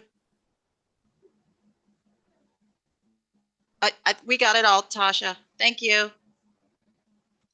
So for Region 4, some of the concerns echo much of what's already been said. The delivery of services in a virtual distance and setting, FAPE, teacher staffing and funding shortages, the mental wellness of students, parents, teachers, and staff, communication challenges. Those are some of the largest concerns. Commendations, just everyone trying to support one another, and recognizing that everybody is working nonstop, and that all are taking on extra responsibility, similar to what I was sharing with Dr. Castle. We're all trying to pick up and support one another where we can, you know, parents, teachers, and community members. So I want to commend everybody in their efforts to try to support one another and work through these challenges. So at this time, how are we on time with the with breaks, with where are we? I'm looking to Mike and Brian, my time. We're supposed to just go straight through to noon. Keep going, keep going. I'm just saying there's no breaks listed, that's all. So after reports, we're supposed to go into subcommittee discussions. Okay, great. So on that, Brian, do you want to get us started off with policy and regulation subcommittee? No, come on, Brian. Do you want me to come back to you or? No, I was just kidding. It's all right. Okay. All right. So I apologize. I wasn't at the last meeting I was in a conference, so I couldn't attend. But from what it sounds like at our last meeting, you know, a lot of the stuff that was discussed is certainly, you know, around teacher retention and those types of things. You know, parent engagement. You know, I know the other subcommittees will certainly speak on these issues as well. I think the main thing that we're waiting for is the JLARC study to come out, which won't be till December 14th. And then from there, I think we'll have a lot more information about what we can do to help moving forward for special education students in the Commonwealth. You know, overall, you know, we talked about in the past, you know, teacher trainings, you know, maybe some bylaw change to include virtual meetings to our own group, some issues with Virginia online IEPs, things like that. So, you know, I think we're just kind of up in the air right now on the policy and regulation side of things on what we can really discuss. But certainly I think that the other subcommittees, things that they have going on will be very important as well. And certainly as the policy and regulation committee can help out on any of those issues as we deem appropriate for everybody. You know, so with that being said, I don't know, again, what more we can do moving forward without really having that JLR study to go with. You know, there's been minimal public comments, you know, over the last several meetings as well. So again, there's just not much to go on other than, you know, kind of what some of the other subcommittees have brought up. So I think it'd probably be best just to kind of let them go over their reports. And, you know, I think we're all collaborating on this together anyway, so we can just move forward and you know, kind of look at it from an angle of which committee you're on and how you can help with those issues. Okay, thanks, Brian. And I'm not sure if you all need if you need guidance on which subcommittee you're on. I will let you know that Dr. Castle, Marguerite, Claire, Rob, Dr. Pop, Jill, and Brian serve on policy and reg. So it looks like even with those of you on the call, there's just a couple of you representatives from policy and regulation. So I don't know if that are here currently. And I don't know if there's anything you want to add to what Brian has just brought up or not. No. Okay. Okay. So moving right along to how about Suzanne with family engagement and community outreach? Okay. So we too are anxiously awaiting the JLARC report on the 14th. And I do know that JLARC is finishing up their report, and they are observing some, just as merely as an observer, some IEP meetings. And so I think that's for them to just get a better understanding and better feel for it. But I think that's a great move. I guess part of our thing is, as far as family engagement committee, we have kind of 5 issues that I think need to, not issues, but questions, and to maybe discuss. We continue to hear issues where people that are professionals who are part of the IEP teams and in meetings don't necessarily understand everything around the special ed law. And we all know that, you know, there's a lot to know and you can't know everything, but we can certainly give it the big old college try. And together, that's why working as a team is so beneficial, because if there's something that one person doesn't know, hopefully somebody else on the team does. But I think as a whole in Virginia, we are still needing more training for professionals around special ed law. I know at one point, VDOE had out the Back to Basics curriculum.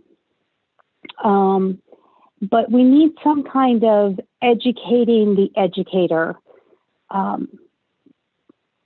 type thing. I mean, I think when we hear all these issues with parents and IEP teams or IEP meetings, some of it is just where, you know, they don't, the educators may not know as much. And now I think we have done such a fabulous job in Virginia, and especially thanks to Hank's department with family engagement, that we've really been able to engage parents and really get them educated. And a lot of times I think the parents might be more educated than the professionals in the room as far as the IEP process and that type of thing, and the law. And now when you throw in everything else that we're asking educators to do, and to make all these changes and somehow abide by IDEA still, when they have a constant moving target. I think it's a lot. It's a lot that we're asking educators, and I think it's a good time to maybe step up that training for professionals around the special education law. It was something that was included in our annual report that we just provided to the Board of Education. We did talk, we had referenced that specifically, and I'm trying to,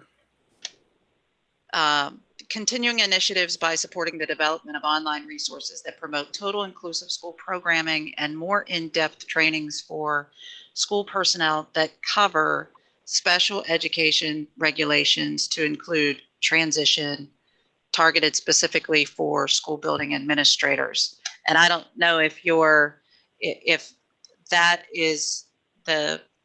that's more important than just trying to get, like you said, back to the basics with teachers.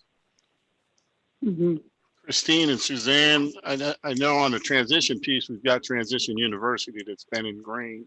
And I know a lot of LEA personnel have attended and participated in that. But what I'd like to do is offer the opportunity to maybe get together a small group of Sseac members to discuss exactly what it is we'd like to develop as far as curriculum in response to what Suzanne Bowers just talked about.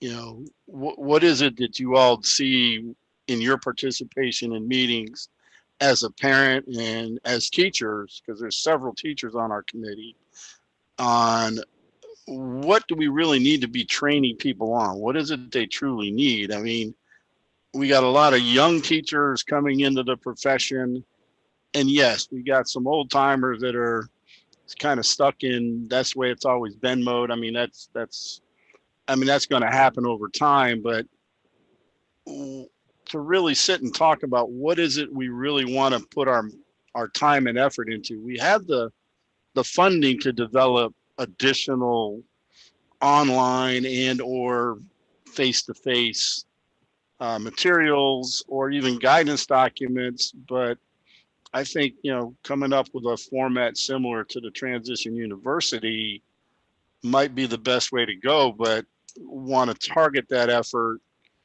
on those areas of most need. So I know Mike Garrison made a comment in the chat about please when Suzanne started talking about that. So I would certainly want to include him on the work group, being he volunteered, so to speak.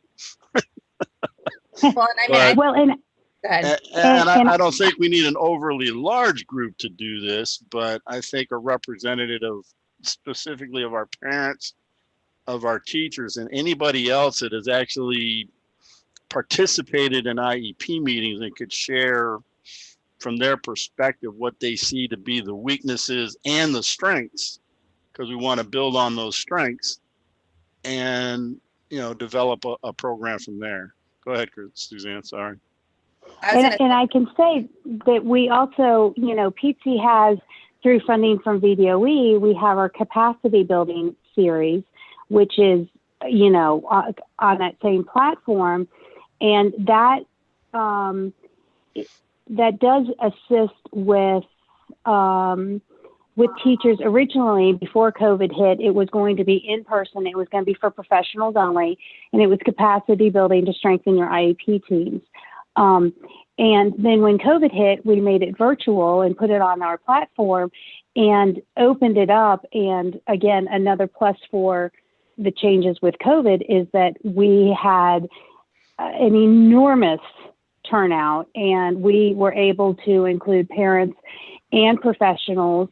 And I think because it was virtual, they felt that it was a safe zone still. And the conversations that came out of that were some of them were alarming. Many of them were alarming. But it was really a great discussion board. But the overarching thing was that IEP team members need more basic training of special ed law and the IEP process and such. I mean, not to say they didn't ever get the training, they may have, but because things change and maybe just a refresher will be beneficial for some people. But there are so many new and newly provisioned teachers, like Hank said, that they don't get that live experience in school, and then they come out and it's like, hey, guess what? You have 6 kids with IEPs in your classroom, and they've got to learn it very quickly. So yeah, I think that would be great to have a little committee and include, the teachers and the parents, and yeah, that would be very beneficial. And Sandy, I would certainly want to include somebody from VCASE in that discussion, because they certainly are, seeing what goes on, and get information from the directors regarding what goes on in IEP meetings and where do they see, the needs of their own personnel. And we need to continue to develop parents' knowledge a little bit more as well. But again, everyone's doing the best they can, but people do, rely on what they know. And a refresher for some people, as you said, Suzanne, is probably beneficial. And then for those new teachers, maybe, and school divisions are doing this, they're trying to, train their teachers on the regulations and the process. So, I mean, it's not like it's not being done, but, from the Sseac perspective, saying that, we want to develop a program or some curriculum, I think we need to follow through with that one, because it was a recommendation that was accepted and put forward to the board. So if we don't, then why are we putting forward those recommendations? So if you're interested in, being a part of this, either shoot me or Suzanne Bowers an email letting you know you're interested. And then I'll work with Suzanne, because as she said, and it's not where I was thinking about the funding, but that could fit right into that capacity building part of your contract with us this year. For the training, but maybe if we have to look at, using some additional funds, we can do that too. But so if there's anybody that's interested, I see quite a few people popping in.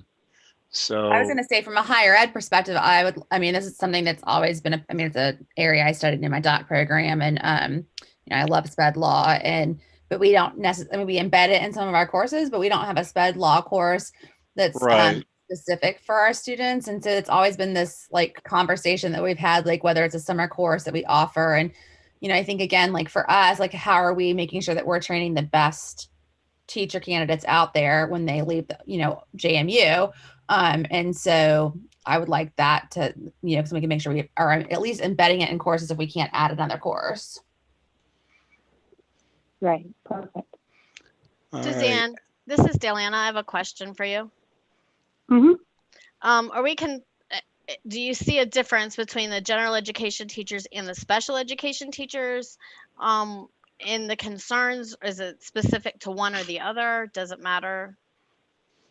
It doesn't matter, although I will say that a lot of people actually that we've heard from is the regular ed teachers, when the students, majority of their time is in special ed, kind of like what's left for me to do, what is my real role here, because doesn't special ed take care of it?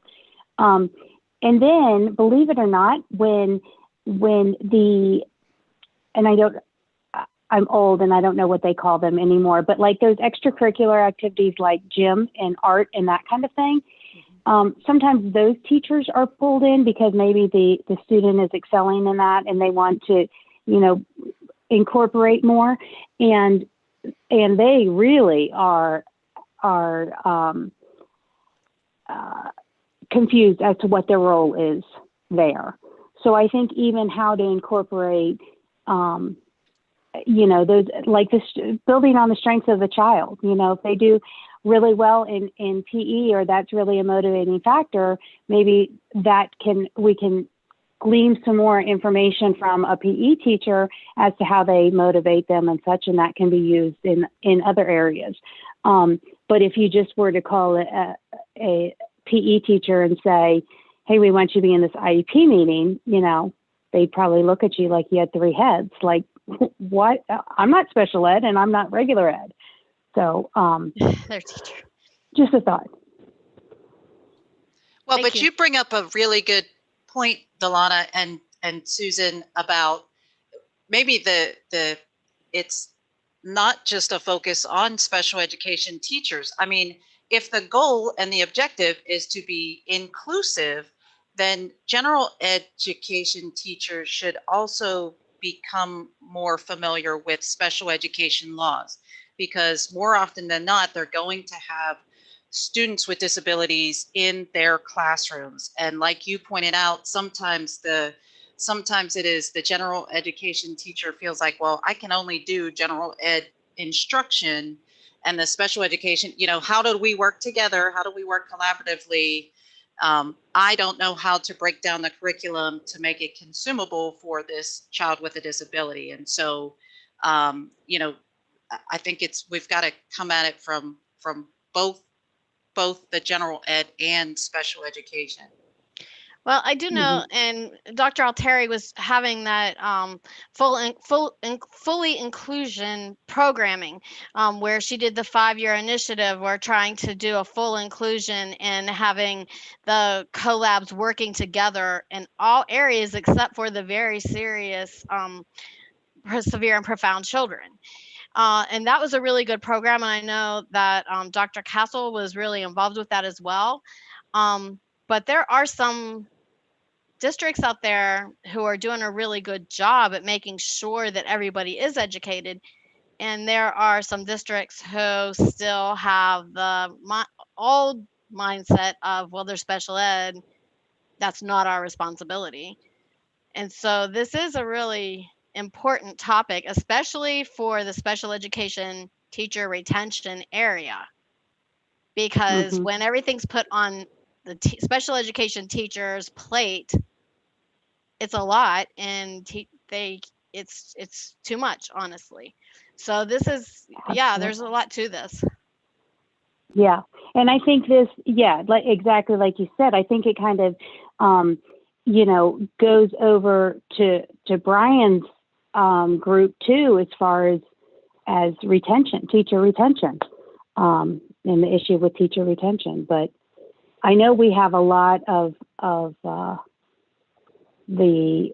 now I just lost my vocabulary, the provisionally licensed teachers, and they are really being thrown in to the wolves, really. So I think supporting as much as we can there too. Okay. Do you want? Well, I was going to say just real quickly to that, for those, provisionally licensed teachers, I think sometimes, and for any educator, I guess, I think oftentimes in the same way that parents don't want to be told how to parent their children by an educator might not want to be educated by a parent. And so how much of the not being able to collaborate is the result of that?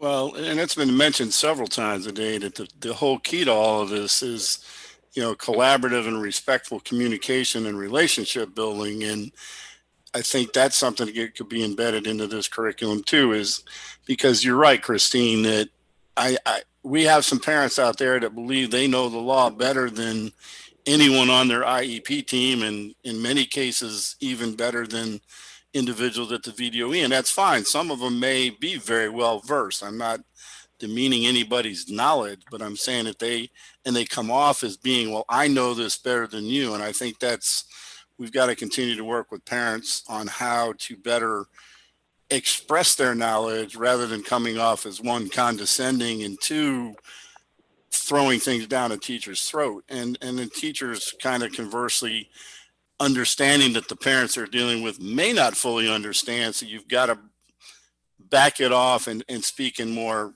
parent-friendly language, things that parents will understand. They don't understand, obviously, all the acronyms, and they don't understand, you know, a lot of the terminologies that's used when you're making discussions. So I think we'd certainly want to include some discussion on, you know, building relationships and how do you communicate when, you know, you feel that the information is coming at you in a somewhat derogatory fashion. I don't know, but that's something we could discuss more in depth, you know, as we put this group together. And we've got, I've got 10 names on the list. So I'll be reaching out to Suzanne and talking to her about how we'll move forward with the next, the step on and moving forward on some of this curriculum. So. Perfect. Man, see, we can always get somebody to do our job for us, Hank. That was the goal. I'm just kidding. Okay, so the second issue, maybe for discussion, would be lack of consistency across the board as far as in the localities, as far as, you know, assignments, attendance, what platforms are being used. I understand that school systems, you know, can determine how their school system's going to progress through this whole pandemic thing. But it is way more than that. It is not only throughout each school system, it's different, but like in the school system, from each school to each class to each, I mean, the grades aren't even consistently using the same platforms. Different teachers like different platforms. And I'm, you know, again, I'm certainly not bashing teachers, and, you know, God bless them, because I couldn't do it. But it's just a lack of consistency. And then that is really upsetting students and upsetting parents and making it very difficult, and is creating a bunch of animosity and complaints. And if there was any, I guess that's the next topic for discussion, some kind of baseline of expectations. And I know this is all unprecedented and such, but if that could be established, so that, say, all kids, even if it's all kids in this county in grades K through 3 are going to use this platform, or this is the expectation for assignments or for attendance even. You know, I think it would be helpful. We are having a lot of parents that are really struggling with, you know, I can do the math class with my child, but when they switch over to English, I don't even know what platform we're using, or, you know, where the assignments are, and that kind of stuff. So that's my second topic for discussion.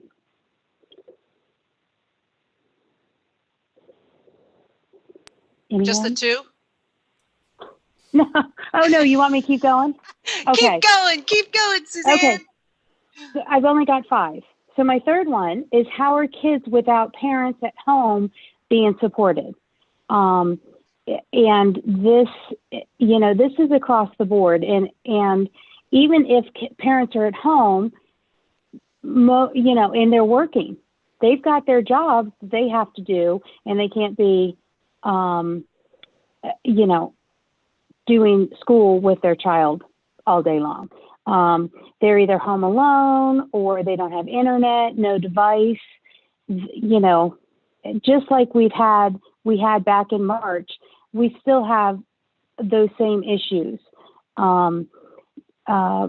Based on the last time we looked, it was 34 divisions are fully remote still, and 83 of the 132 are in some form of a hybrid.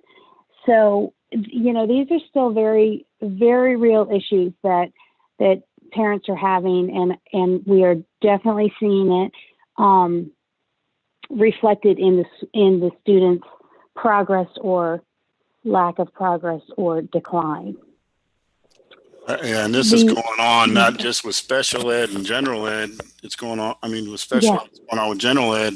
And it's not just a public school, it's a private school concern too, about the kids being able to access and actually accessing their virtual learning platform. So, yeah, certainly needs to be a deeper dive look at how are we closely monitoring, you know, a student's attendance and more so their participation. Because as you can tell, when we go into these meetings, you know, you turn off your camera, turn off your mute, you look like you're in the meeting because your name shows up, but you could be, I could be outside changing oil in my car and you wouldn't know that, you know. And it's the same thing with these kids. They log on, they don't put their video up, and yeah, they may get asked a question, but you know, if we're not checking, we don't, you know, how do we know these kids are not only in attendance, but are actively there to engage in the instruction? That to me is the bigger piece that we've seen as we've looked at our private schools doing our monitoring visits. When we look at how is this instruction being delivered, okay, great. You got a great platform. You got the teacher there doing ABC. You're doing the synchronous and synchronous. You got all that going on. But then when we look at, are the kids there? They're not there. They signed in, but they're absent.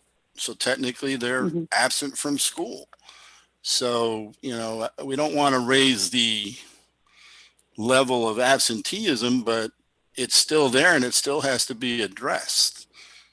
I mean, and again, the issue does go back to nobody was prepared for this, but we've had since March to come up with some solutions. And, you know, some parents just don't have the wherewithal or the ability. They have to work. You can tell me all day long, I got to be home with my kid. But if I don't go to work, I'm not going to have a home to come home to.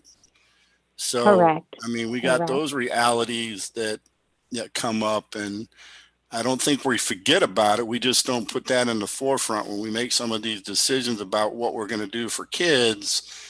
And what does that really mean to not the child itself, but to the parent and those that have to support them, and including the teachers. I mean, the teachers are stretched out and stressed out that if they've got to add one more thing or do to learn one more platform, you know, then that's just adding burden. And I think, you know, the idea of having consistencies is good, but at the same time, you've got to give the teachers the ability to use what they know best. I mean, you can tell not everybody's, as much as we've used Zoom, not everybody's, you know, up to speed on Zoom. You can see how I fumbled with it, and I've done, I don't know how many, hate to even try to count how many Zoom meetings I've done, and I'm still learning. You know, so just look at these parents that, one, have poor internet, don't have the research. We're still finding out from our monitoring views that there's students out there that don't have the capability to go virtual, yet they're on virtual instruction. Well, how is that happening? They're not on virtual, they're on some other kind of instruction. So we've got to find solutions to these. And I think that might be a good topic, you know, as you said, for a deeper discussion. Let people mull that over and get into a deeper discussion at our next meeting. I just want to talk about the funding and the fact that our paraprofessionals in the special education classrooms have either been let go or have been reassigned to other positions simply because of the virtual learning, and they're not all of them have been trained to teach. So we've lost that support, even if it were to be able to do a breakout room with a paraprofessional and a teacher in it. So there's that piece too. The funding is a big issue as well. Absolutely. Well, and do we know, are there any divisions who have successfully implemented engagement strategies in a virtual environment?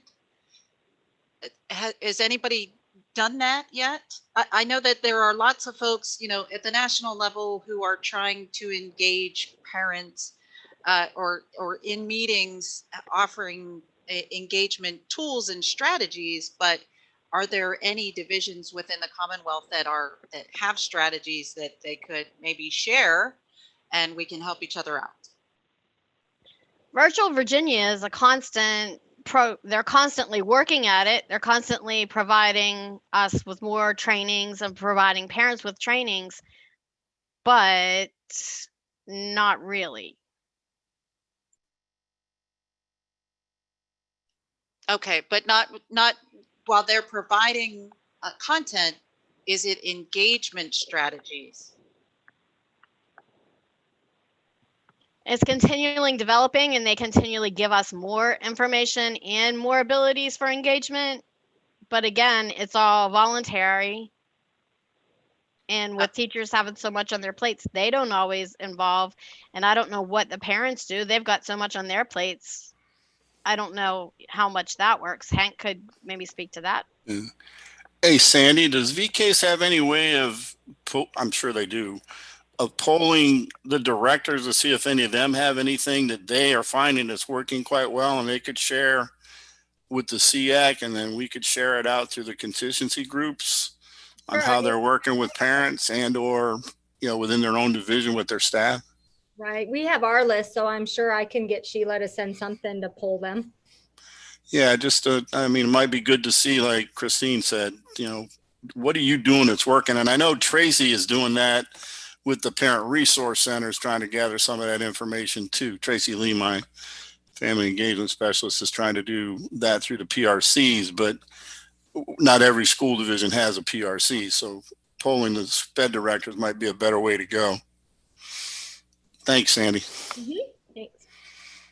Well, and I'll just say that some of the tools for engagement that I've been sent and haven't actually figured out how to use them are things like Padlet and Jamboard and Nearpod, and I don't know what any of that is, but there's supposed to be solutions for engagement or tools, virtual tools for engagement.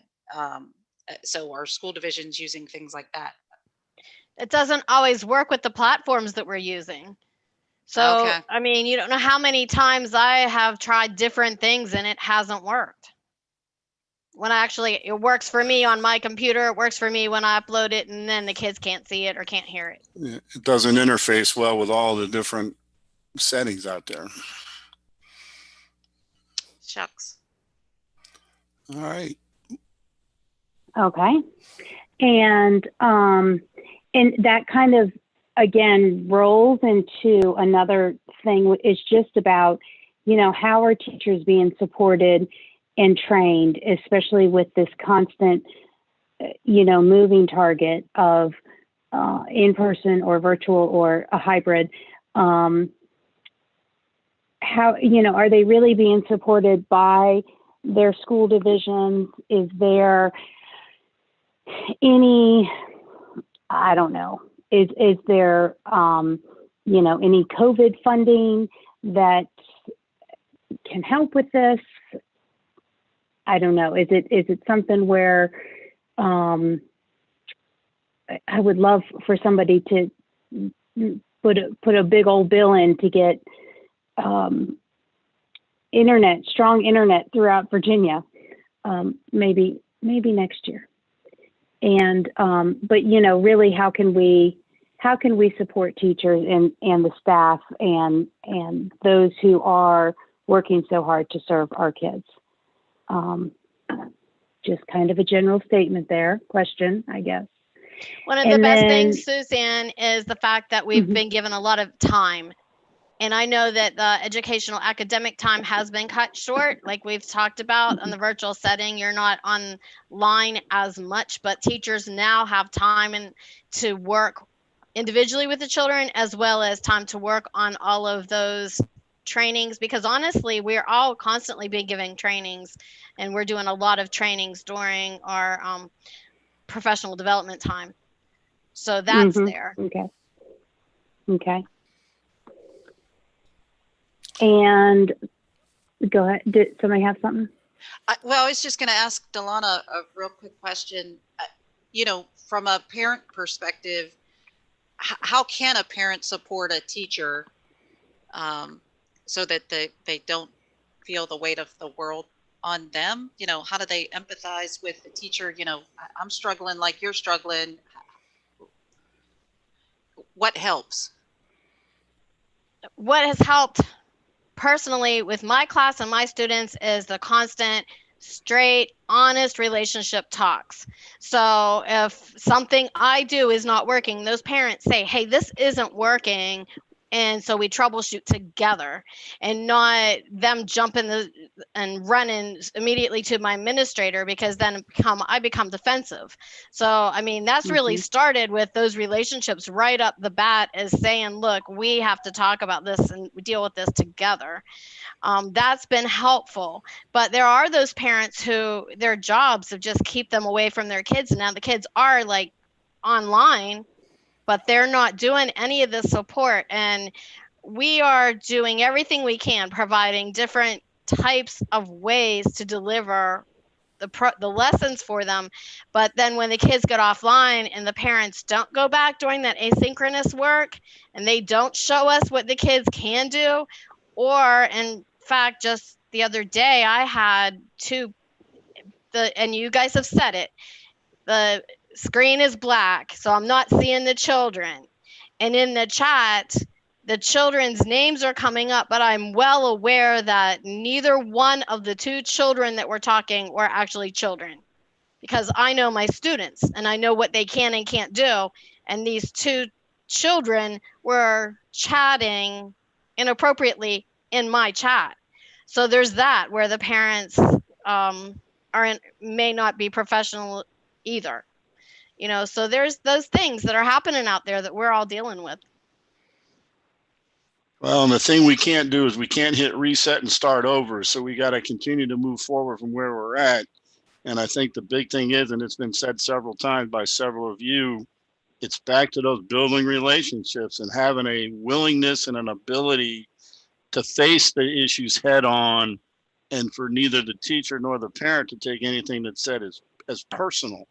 And yes, some parents do get anxious about their child. And I can certainly attest to the fact that when I had children, I was the same way. There were things that would get my spidey senses really tingling and would put me on a path of, you know, not being so pleasant. But we've got to learn to accept that everybody's going through this together and everybody's still trying to learn through this. And we're trying through our work with the parents and through our parent engagement work. And I know Pete's doing the same thing, as is VCU with their navigators as they work with parents, is stressing that, yeah, we can say the word patience, but we need to really practice that now to give each other a little bit of breathing room and understanding, more so now that we're all human. We're going to make mistakes and things aren't going to continue to go 100% the way we want. But when they don't be afraid to collaboratively open a discussion and try to work through a resolution, rather than sit back and say, well, this isn't going to change. I've tried to change it once before, it didn't change, and letting it fester and fester and become a bigger and bigger issue. So as you started out, Dale Ann, it is about the relationship and the willingness to engage in those tough discussions, but doing it in a way where you can come away with some kind of feeling of resolution, or at least moving forward. And I hate to be redundant with that, but to me, that's always been the thing with parents, is you've got to give people some space. You got to make sure that you're understanding they are the expert. They are trying to do the best they can for your kids. And in this environment, FAPE was FAPE before COVID is not the same as FAPE is going to be going forward. It doesn't mean your child should not get anything less than he deserves, but how it's going to look and how it's going to be delivered is certainly going to be different in a virtual type environment or any kind of hybrid situation. And there's going to be bumps in the road, and we just have to be able to communicate when we hit that bump what we need to get over it the next time, so the bump is not quite as rough. I'm done. All right. And so then the last thing actually kind of goes back to our constituency report is those transition IEPs, and how important, vitally important it is for them to occur and for them to be strong, and well thought out. And, you know, they can be changed if they're not working, but, you know, this is the future of our kids, and the future of our country is our children. So, you know, really getting staff up to date on, you know, the transition IEPs and what does that look like? You know, what needs to be included, thinking outside of the box, really engaging the student in their future decision ideas and thoughts. And I don't know if there is a way for, you know, doing this for professional development hours or continuing education credits or something like that. You know, I think that would give more motivation to our already taxed professionals, you know, give them more bang for their buck, and, you know, just really putting that out there as far as how important, vitally important, these transition IEPs and the transition planning is for our students. Because once they leave the school system, you know, Matt gets them, and and there's so much that can be done while they're in school to prepare them for DARS assistance, and give them some of those soft skills and such that can be worked on, so that they are better able to engage in their own communities once they get out of school. And so if I heard you correctly, Suzanne, is there a way, can the state Sseac make a recommendation to somehow incentivize a piece of the transition curriculum, like through offering continuing education credits? Hank, what does that process look like?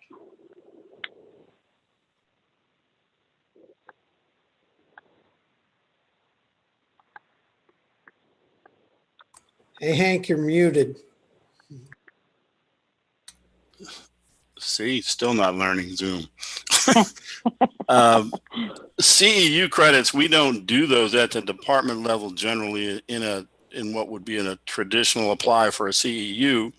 What we do is provide certificates of attendance that teachers can use, you know, to present to their superintendent or whomever as part of their recertification packet. And we haven't had many teachers come back and say that they weren't accepted. So when you say a CEU, define that pretty much can be any documentation of the training you've had. And correct me if I'm wrong, Dale, it's been a while since I've had to worry about CEUs, but I think it's the idea of being able to give them a certificate, not just having them sign on to a training and take it, but be able to get something from it. And that's what we've been doing more of with the presentations we're doing for parents, and the ones that involve LEAs. We offer them the opportunity, if they wish to receive a certificate, to shoot us an email, and we'll put one together that, you know, says the name, what the course was, and the hours. And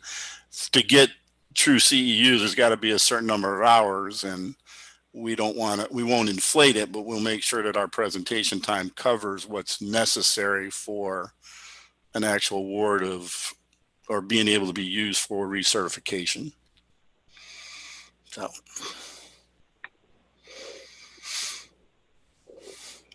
Any other questions? That's what I have right there. We're not going to invite you anymore. Just kidding. All good information. But we're working towards solutions, Suzanne. So thank you for sharing all of that. It looks like Hank, you're going to have your group your small group around the special education and relationship building. Yeah, we'll talk more about what that's going to look like in the group, and hopefully be able to provide some feedback on where we're headed and what we've accomplished for the March meeting, to let y'all know where we're going. Okay. And hopefully by then we may even have something already developed and in the works. Awesome. Okay, so any more questions for Suzanne? No, I see head shaking. No, yes. No, okay. Mike, I love your exaggerated head shakes. And now I got to figure out how to call on Mike and Mike. Michael, are you Michael with a Y or Mike with a Y or? As my mother said, it was a Michael. It was why not? So yes, Michael with a Y. Okay, awesome. Okay, I can't wait to meet Mike in person, Mike Garrison, to see how animated he is in person, because he's certainly animated on the video. Right?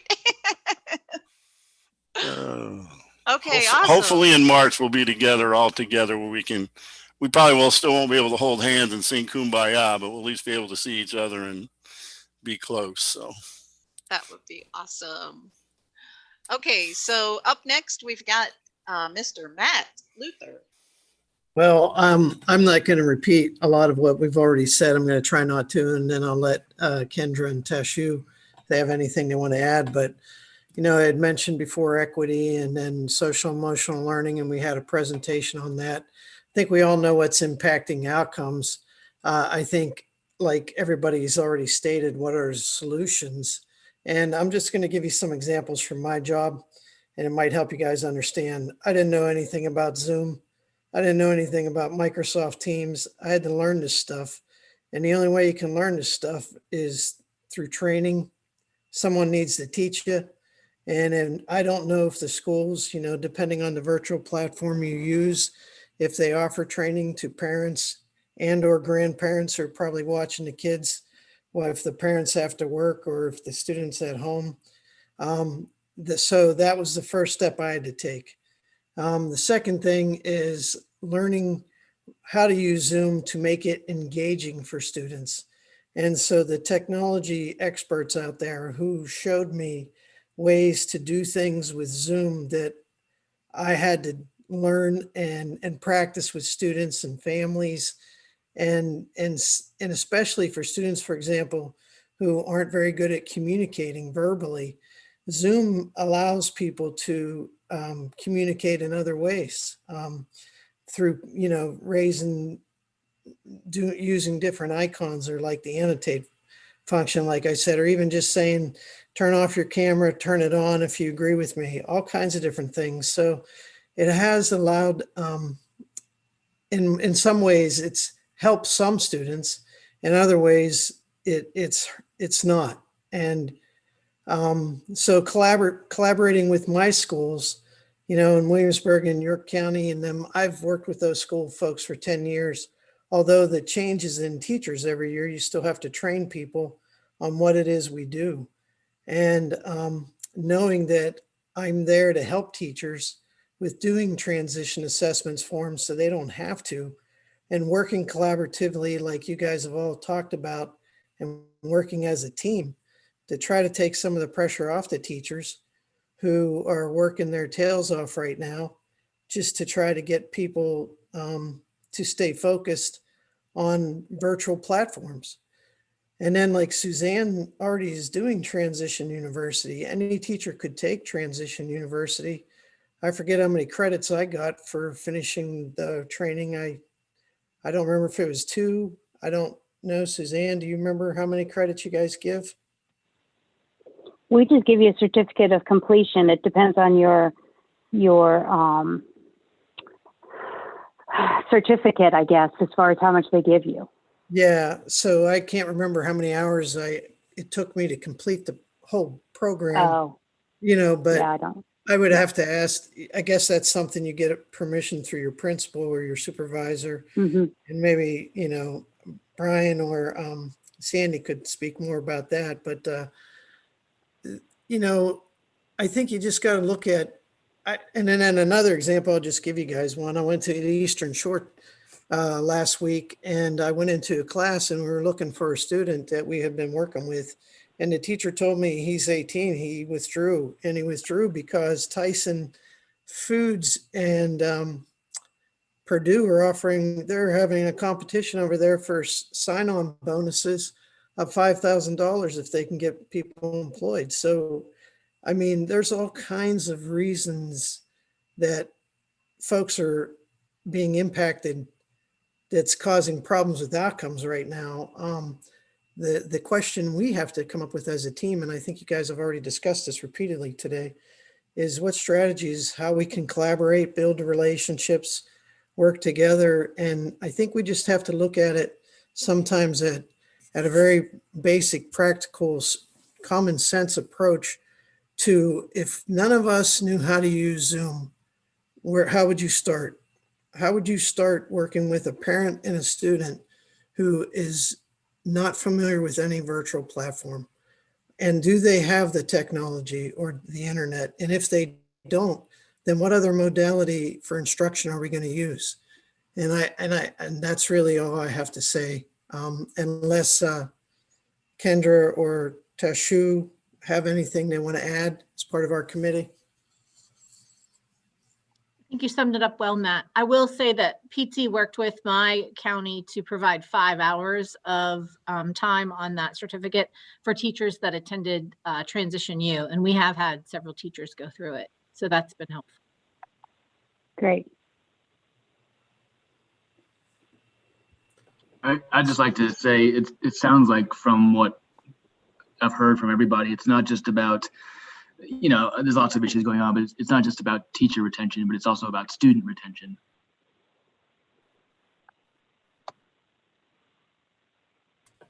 Yeah, I would agree with that.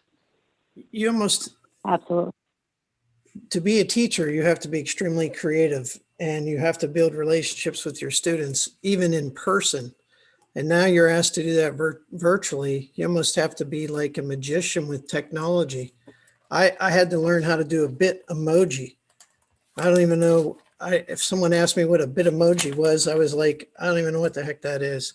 So the kids seem to enjoy that, even though if you saw the lesson activity I had for that, you guys would probably chuckle and laugh. But I'm just saying, if you can find a technology expert to help you out, and give you some creative, engaging activities, those activities seem to be most interesting. And the other thing that's really worked for me, if I just show them a presentation about my goats, a video on goats, they don't want to talk about what are important job seeking keeping skills. They just want to watch 10 minutes of goat videos.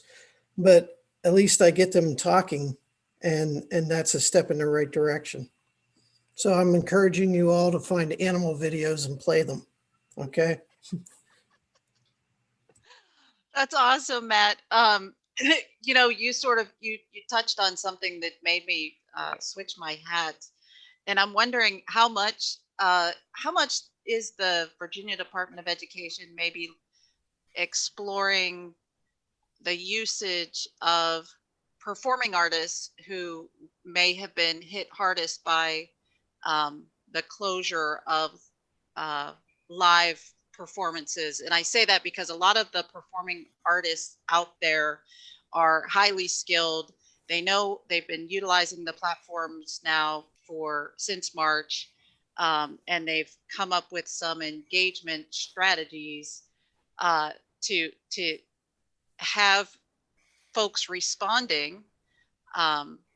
Has that, I know it's way out there, but you start talking about creative and creativity, and so I can't help but think about artists, performing artists, visual artists, what have you, if they can be utilized in any way. That's a good question. I'll put that forward to those that would be more inclined to reach out to a performing artist. It is fascinating. I will say that VDOE has been great in providing virtual job shadow for students and for districts to use. Virtual Job Shadow Junior is another licensure that they've made available to all of the districts. And so, there are lots of those types of things around transition that are really have been helpful. Awesome. What's the difference between the junior model and the adult model? Age appropriate videos. Okay. Yeah. Junior is for elementary, and then the other model is for the older students. Okay. Yep. Mm-hmm. Okay. That makes sense. Okay. Let's see. I'm just looking at the chat box. It looks like there's a call for Matt to do a bit emoji presentation. Hashtag goats rule. I I second that. can send you a video that you can watch in intermission or before the meeting tomorrow if you guys want. Awesome. We'll start off with that. Okay, so I'm trying to be very mindful of the time. This was a lot of discussion for subcommittee work. I don't necessarily have a sort of, go forth and return back tomorrow morning with some solutions, but we will be talking again about some of this. I know at the top of the agenda, I began to discuss very briefly that the Office of Special Education Programs is rolling out, they're updating Part B State Performance Plan and Annual Performance Report requirements or indicator requirements. There's a lot of emphasis now, and it's not going to go into effect until 2022, but the emphasis now is really on trying to engage parents as stakeholders and making sure that the composition of those parents is representative of the students that within each of the states. And so I can share a document with you all at a later time, probably before tomorrow. And so they're developing tools and strategies on how to engage families, all families. So there was that I wanted to revisit. Help me out. I'm trying to think what else was there. Oh, that's right. Oh, okay. So the next item that I touched on very briefly was, should we consider making this shift of presenting the annual report in the spring during the current administrative year as opposed to after our administrative year? And that was something that I wanted you all to consider, because as it is when we are presenting our annual report, that is coming after the conclusion of our administrative year. So it sometimes isn't as current as maybe what is happening. And especially now in light of some of the challenges that everyone's been facing, do we maybe try to prepare for an annual report in the springtime? And if so, we would have to start having those discussions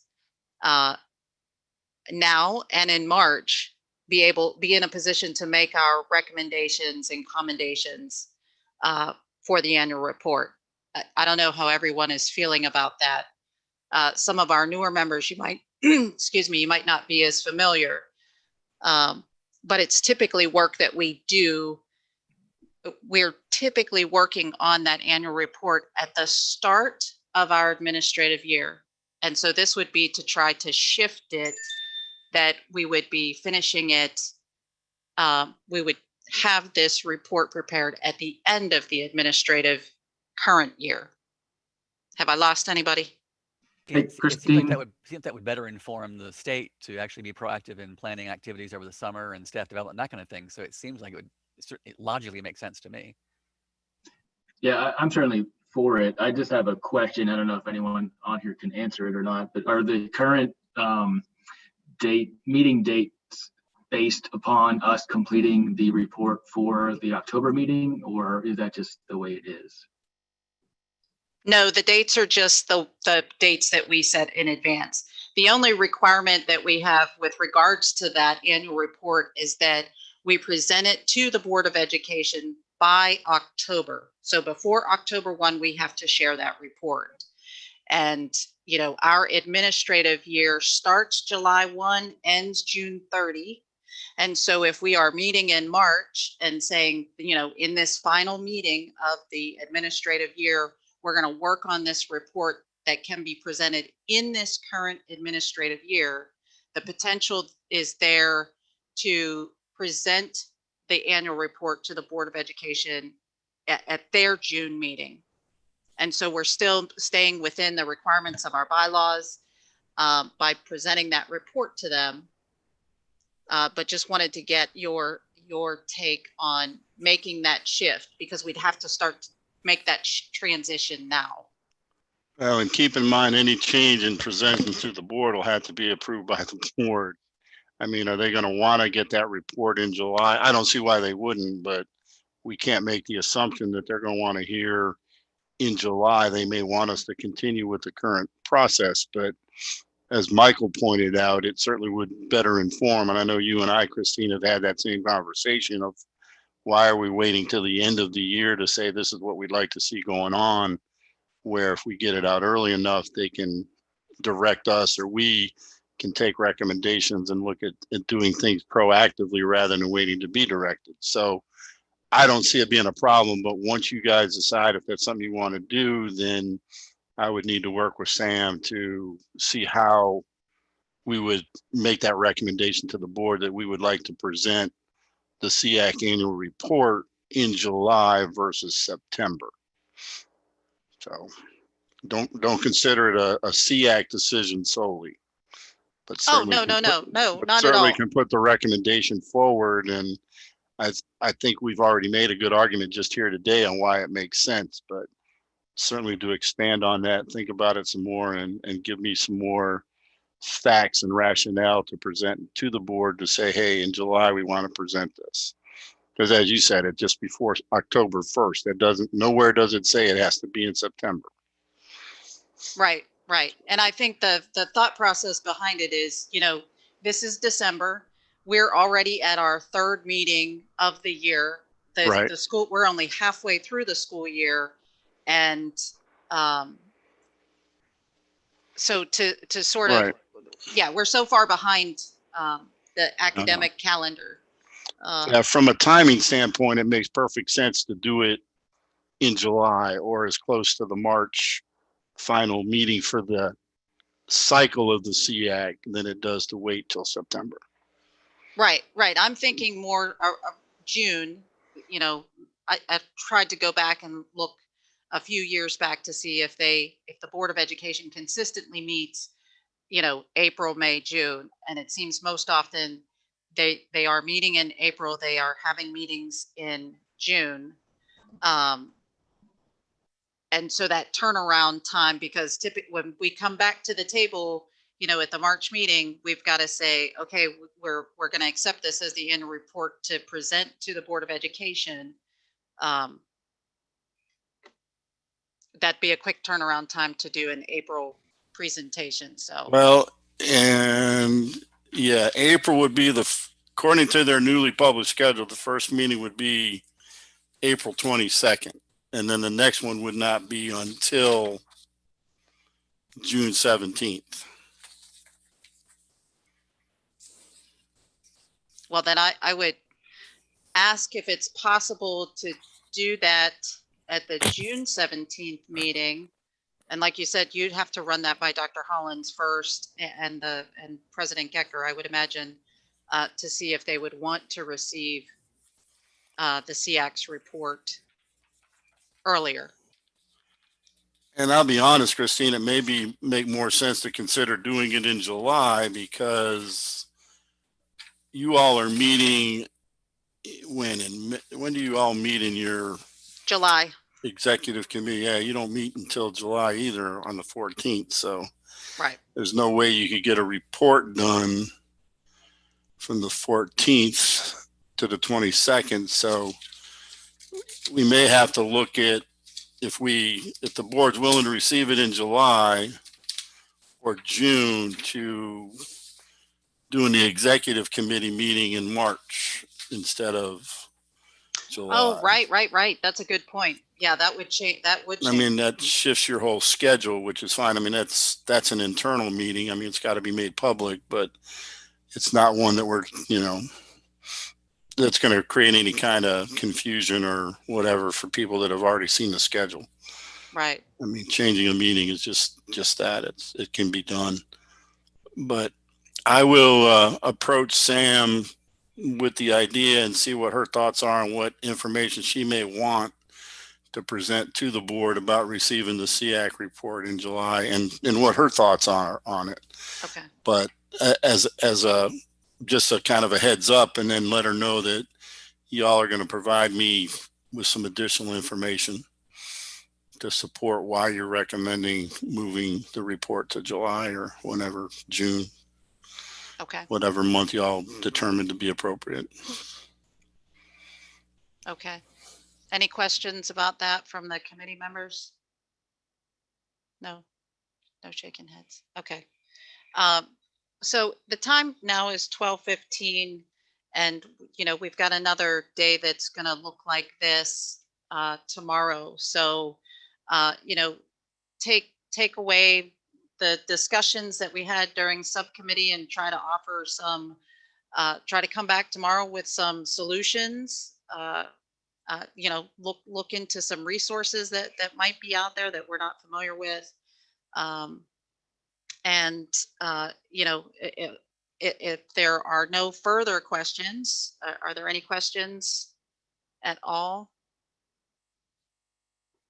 Yes. Christine, I just have a real quick one for everybody. Last meeting, we had talked about trying to get some intersection with the VIC and our Sseac. VIC meets next week. I was wondering if just offering that we could each do a short presentation once a year to the other group might be a way of beginning that conversation. I was just interested in whether or not folks would like me to present that to them next week. At the next meeting? Or you're saying no, just offering that we could do that sometime during the year. They meet on a quarterly basis also. But just, is that something that you would be interested in? What's VIC? The Virginia Interagency Coordinating Council. It's the Part C Advisory Council. I would say that it makes sense, and I sort of I failed to disclose that earlier in November, I was offered and accepted an opportunity to work with the National State Advisory Panel and State Interagency Coordinating Council work group on a national level. So I accepted that. And so the fact that Mr. Copenhaver brought that up during our orientation, that we should be building those relationships, I don't see why not. All right. I'll share that next week. Thanks. Awesome. Anything else?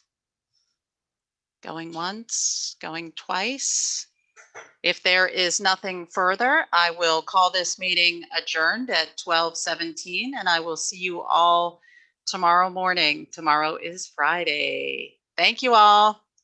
Thank you. Great day, everyone. See you tomorrow. Thank you. Bye, everyone. Thanks.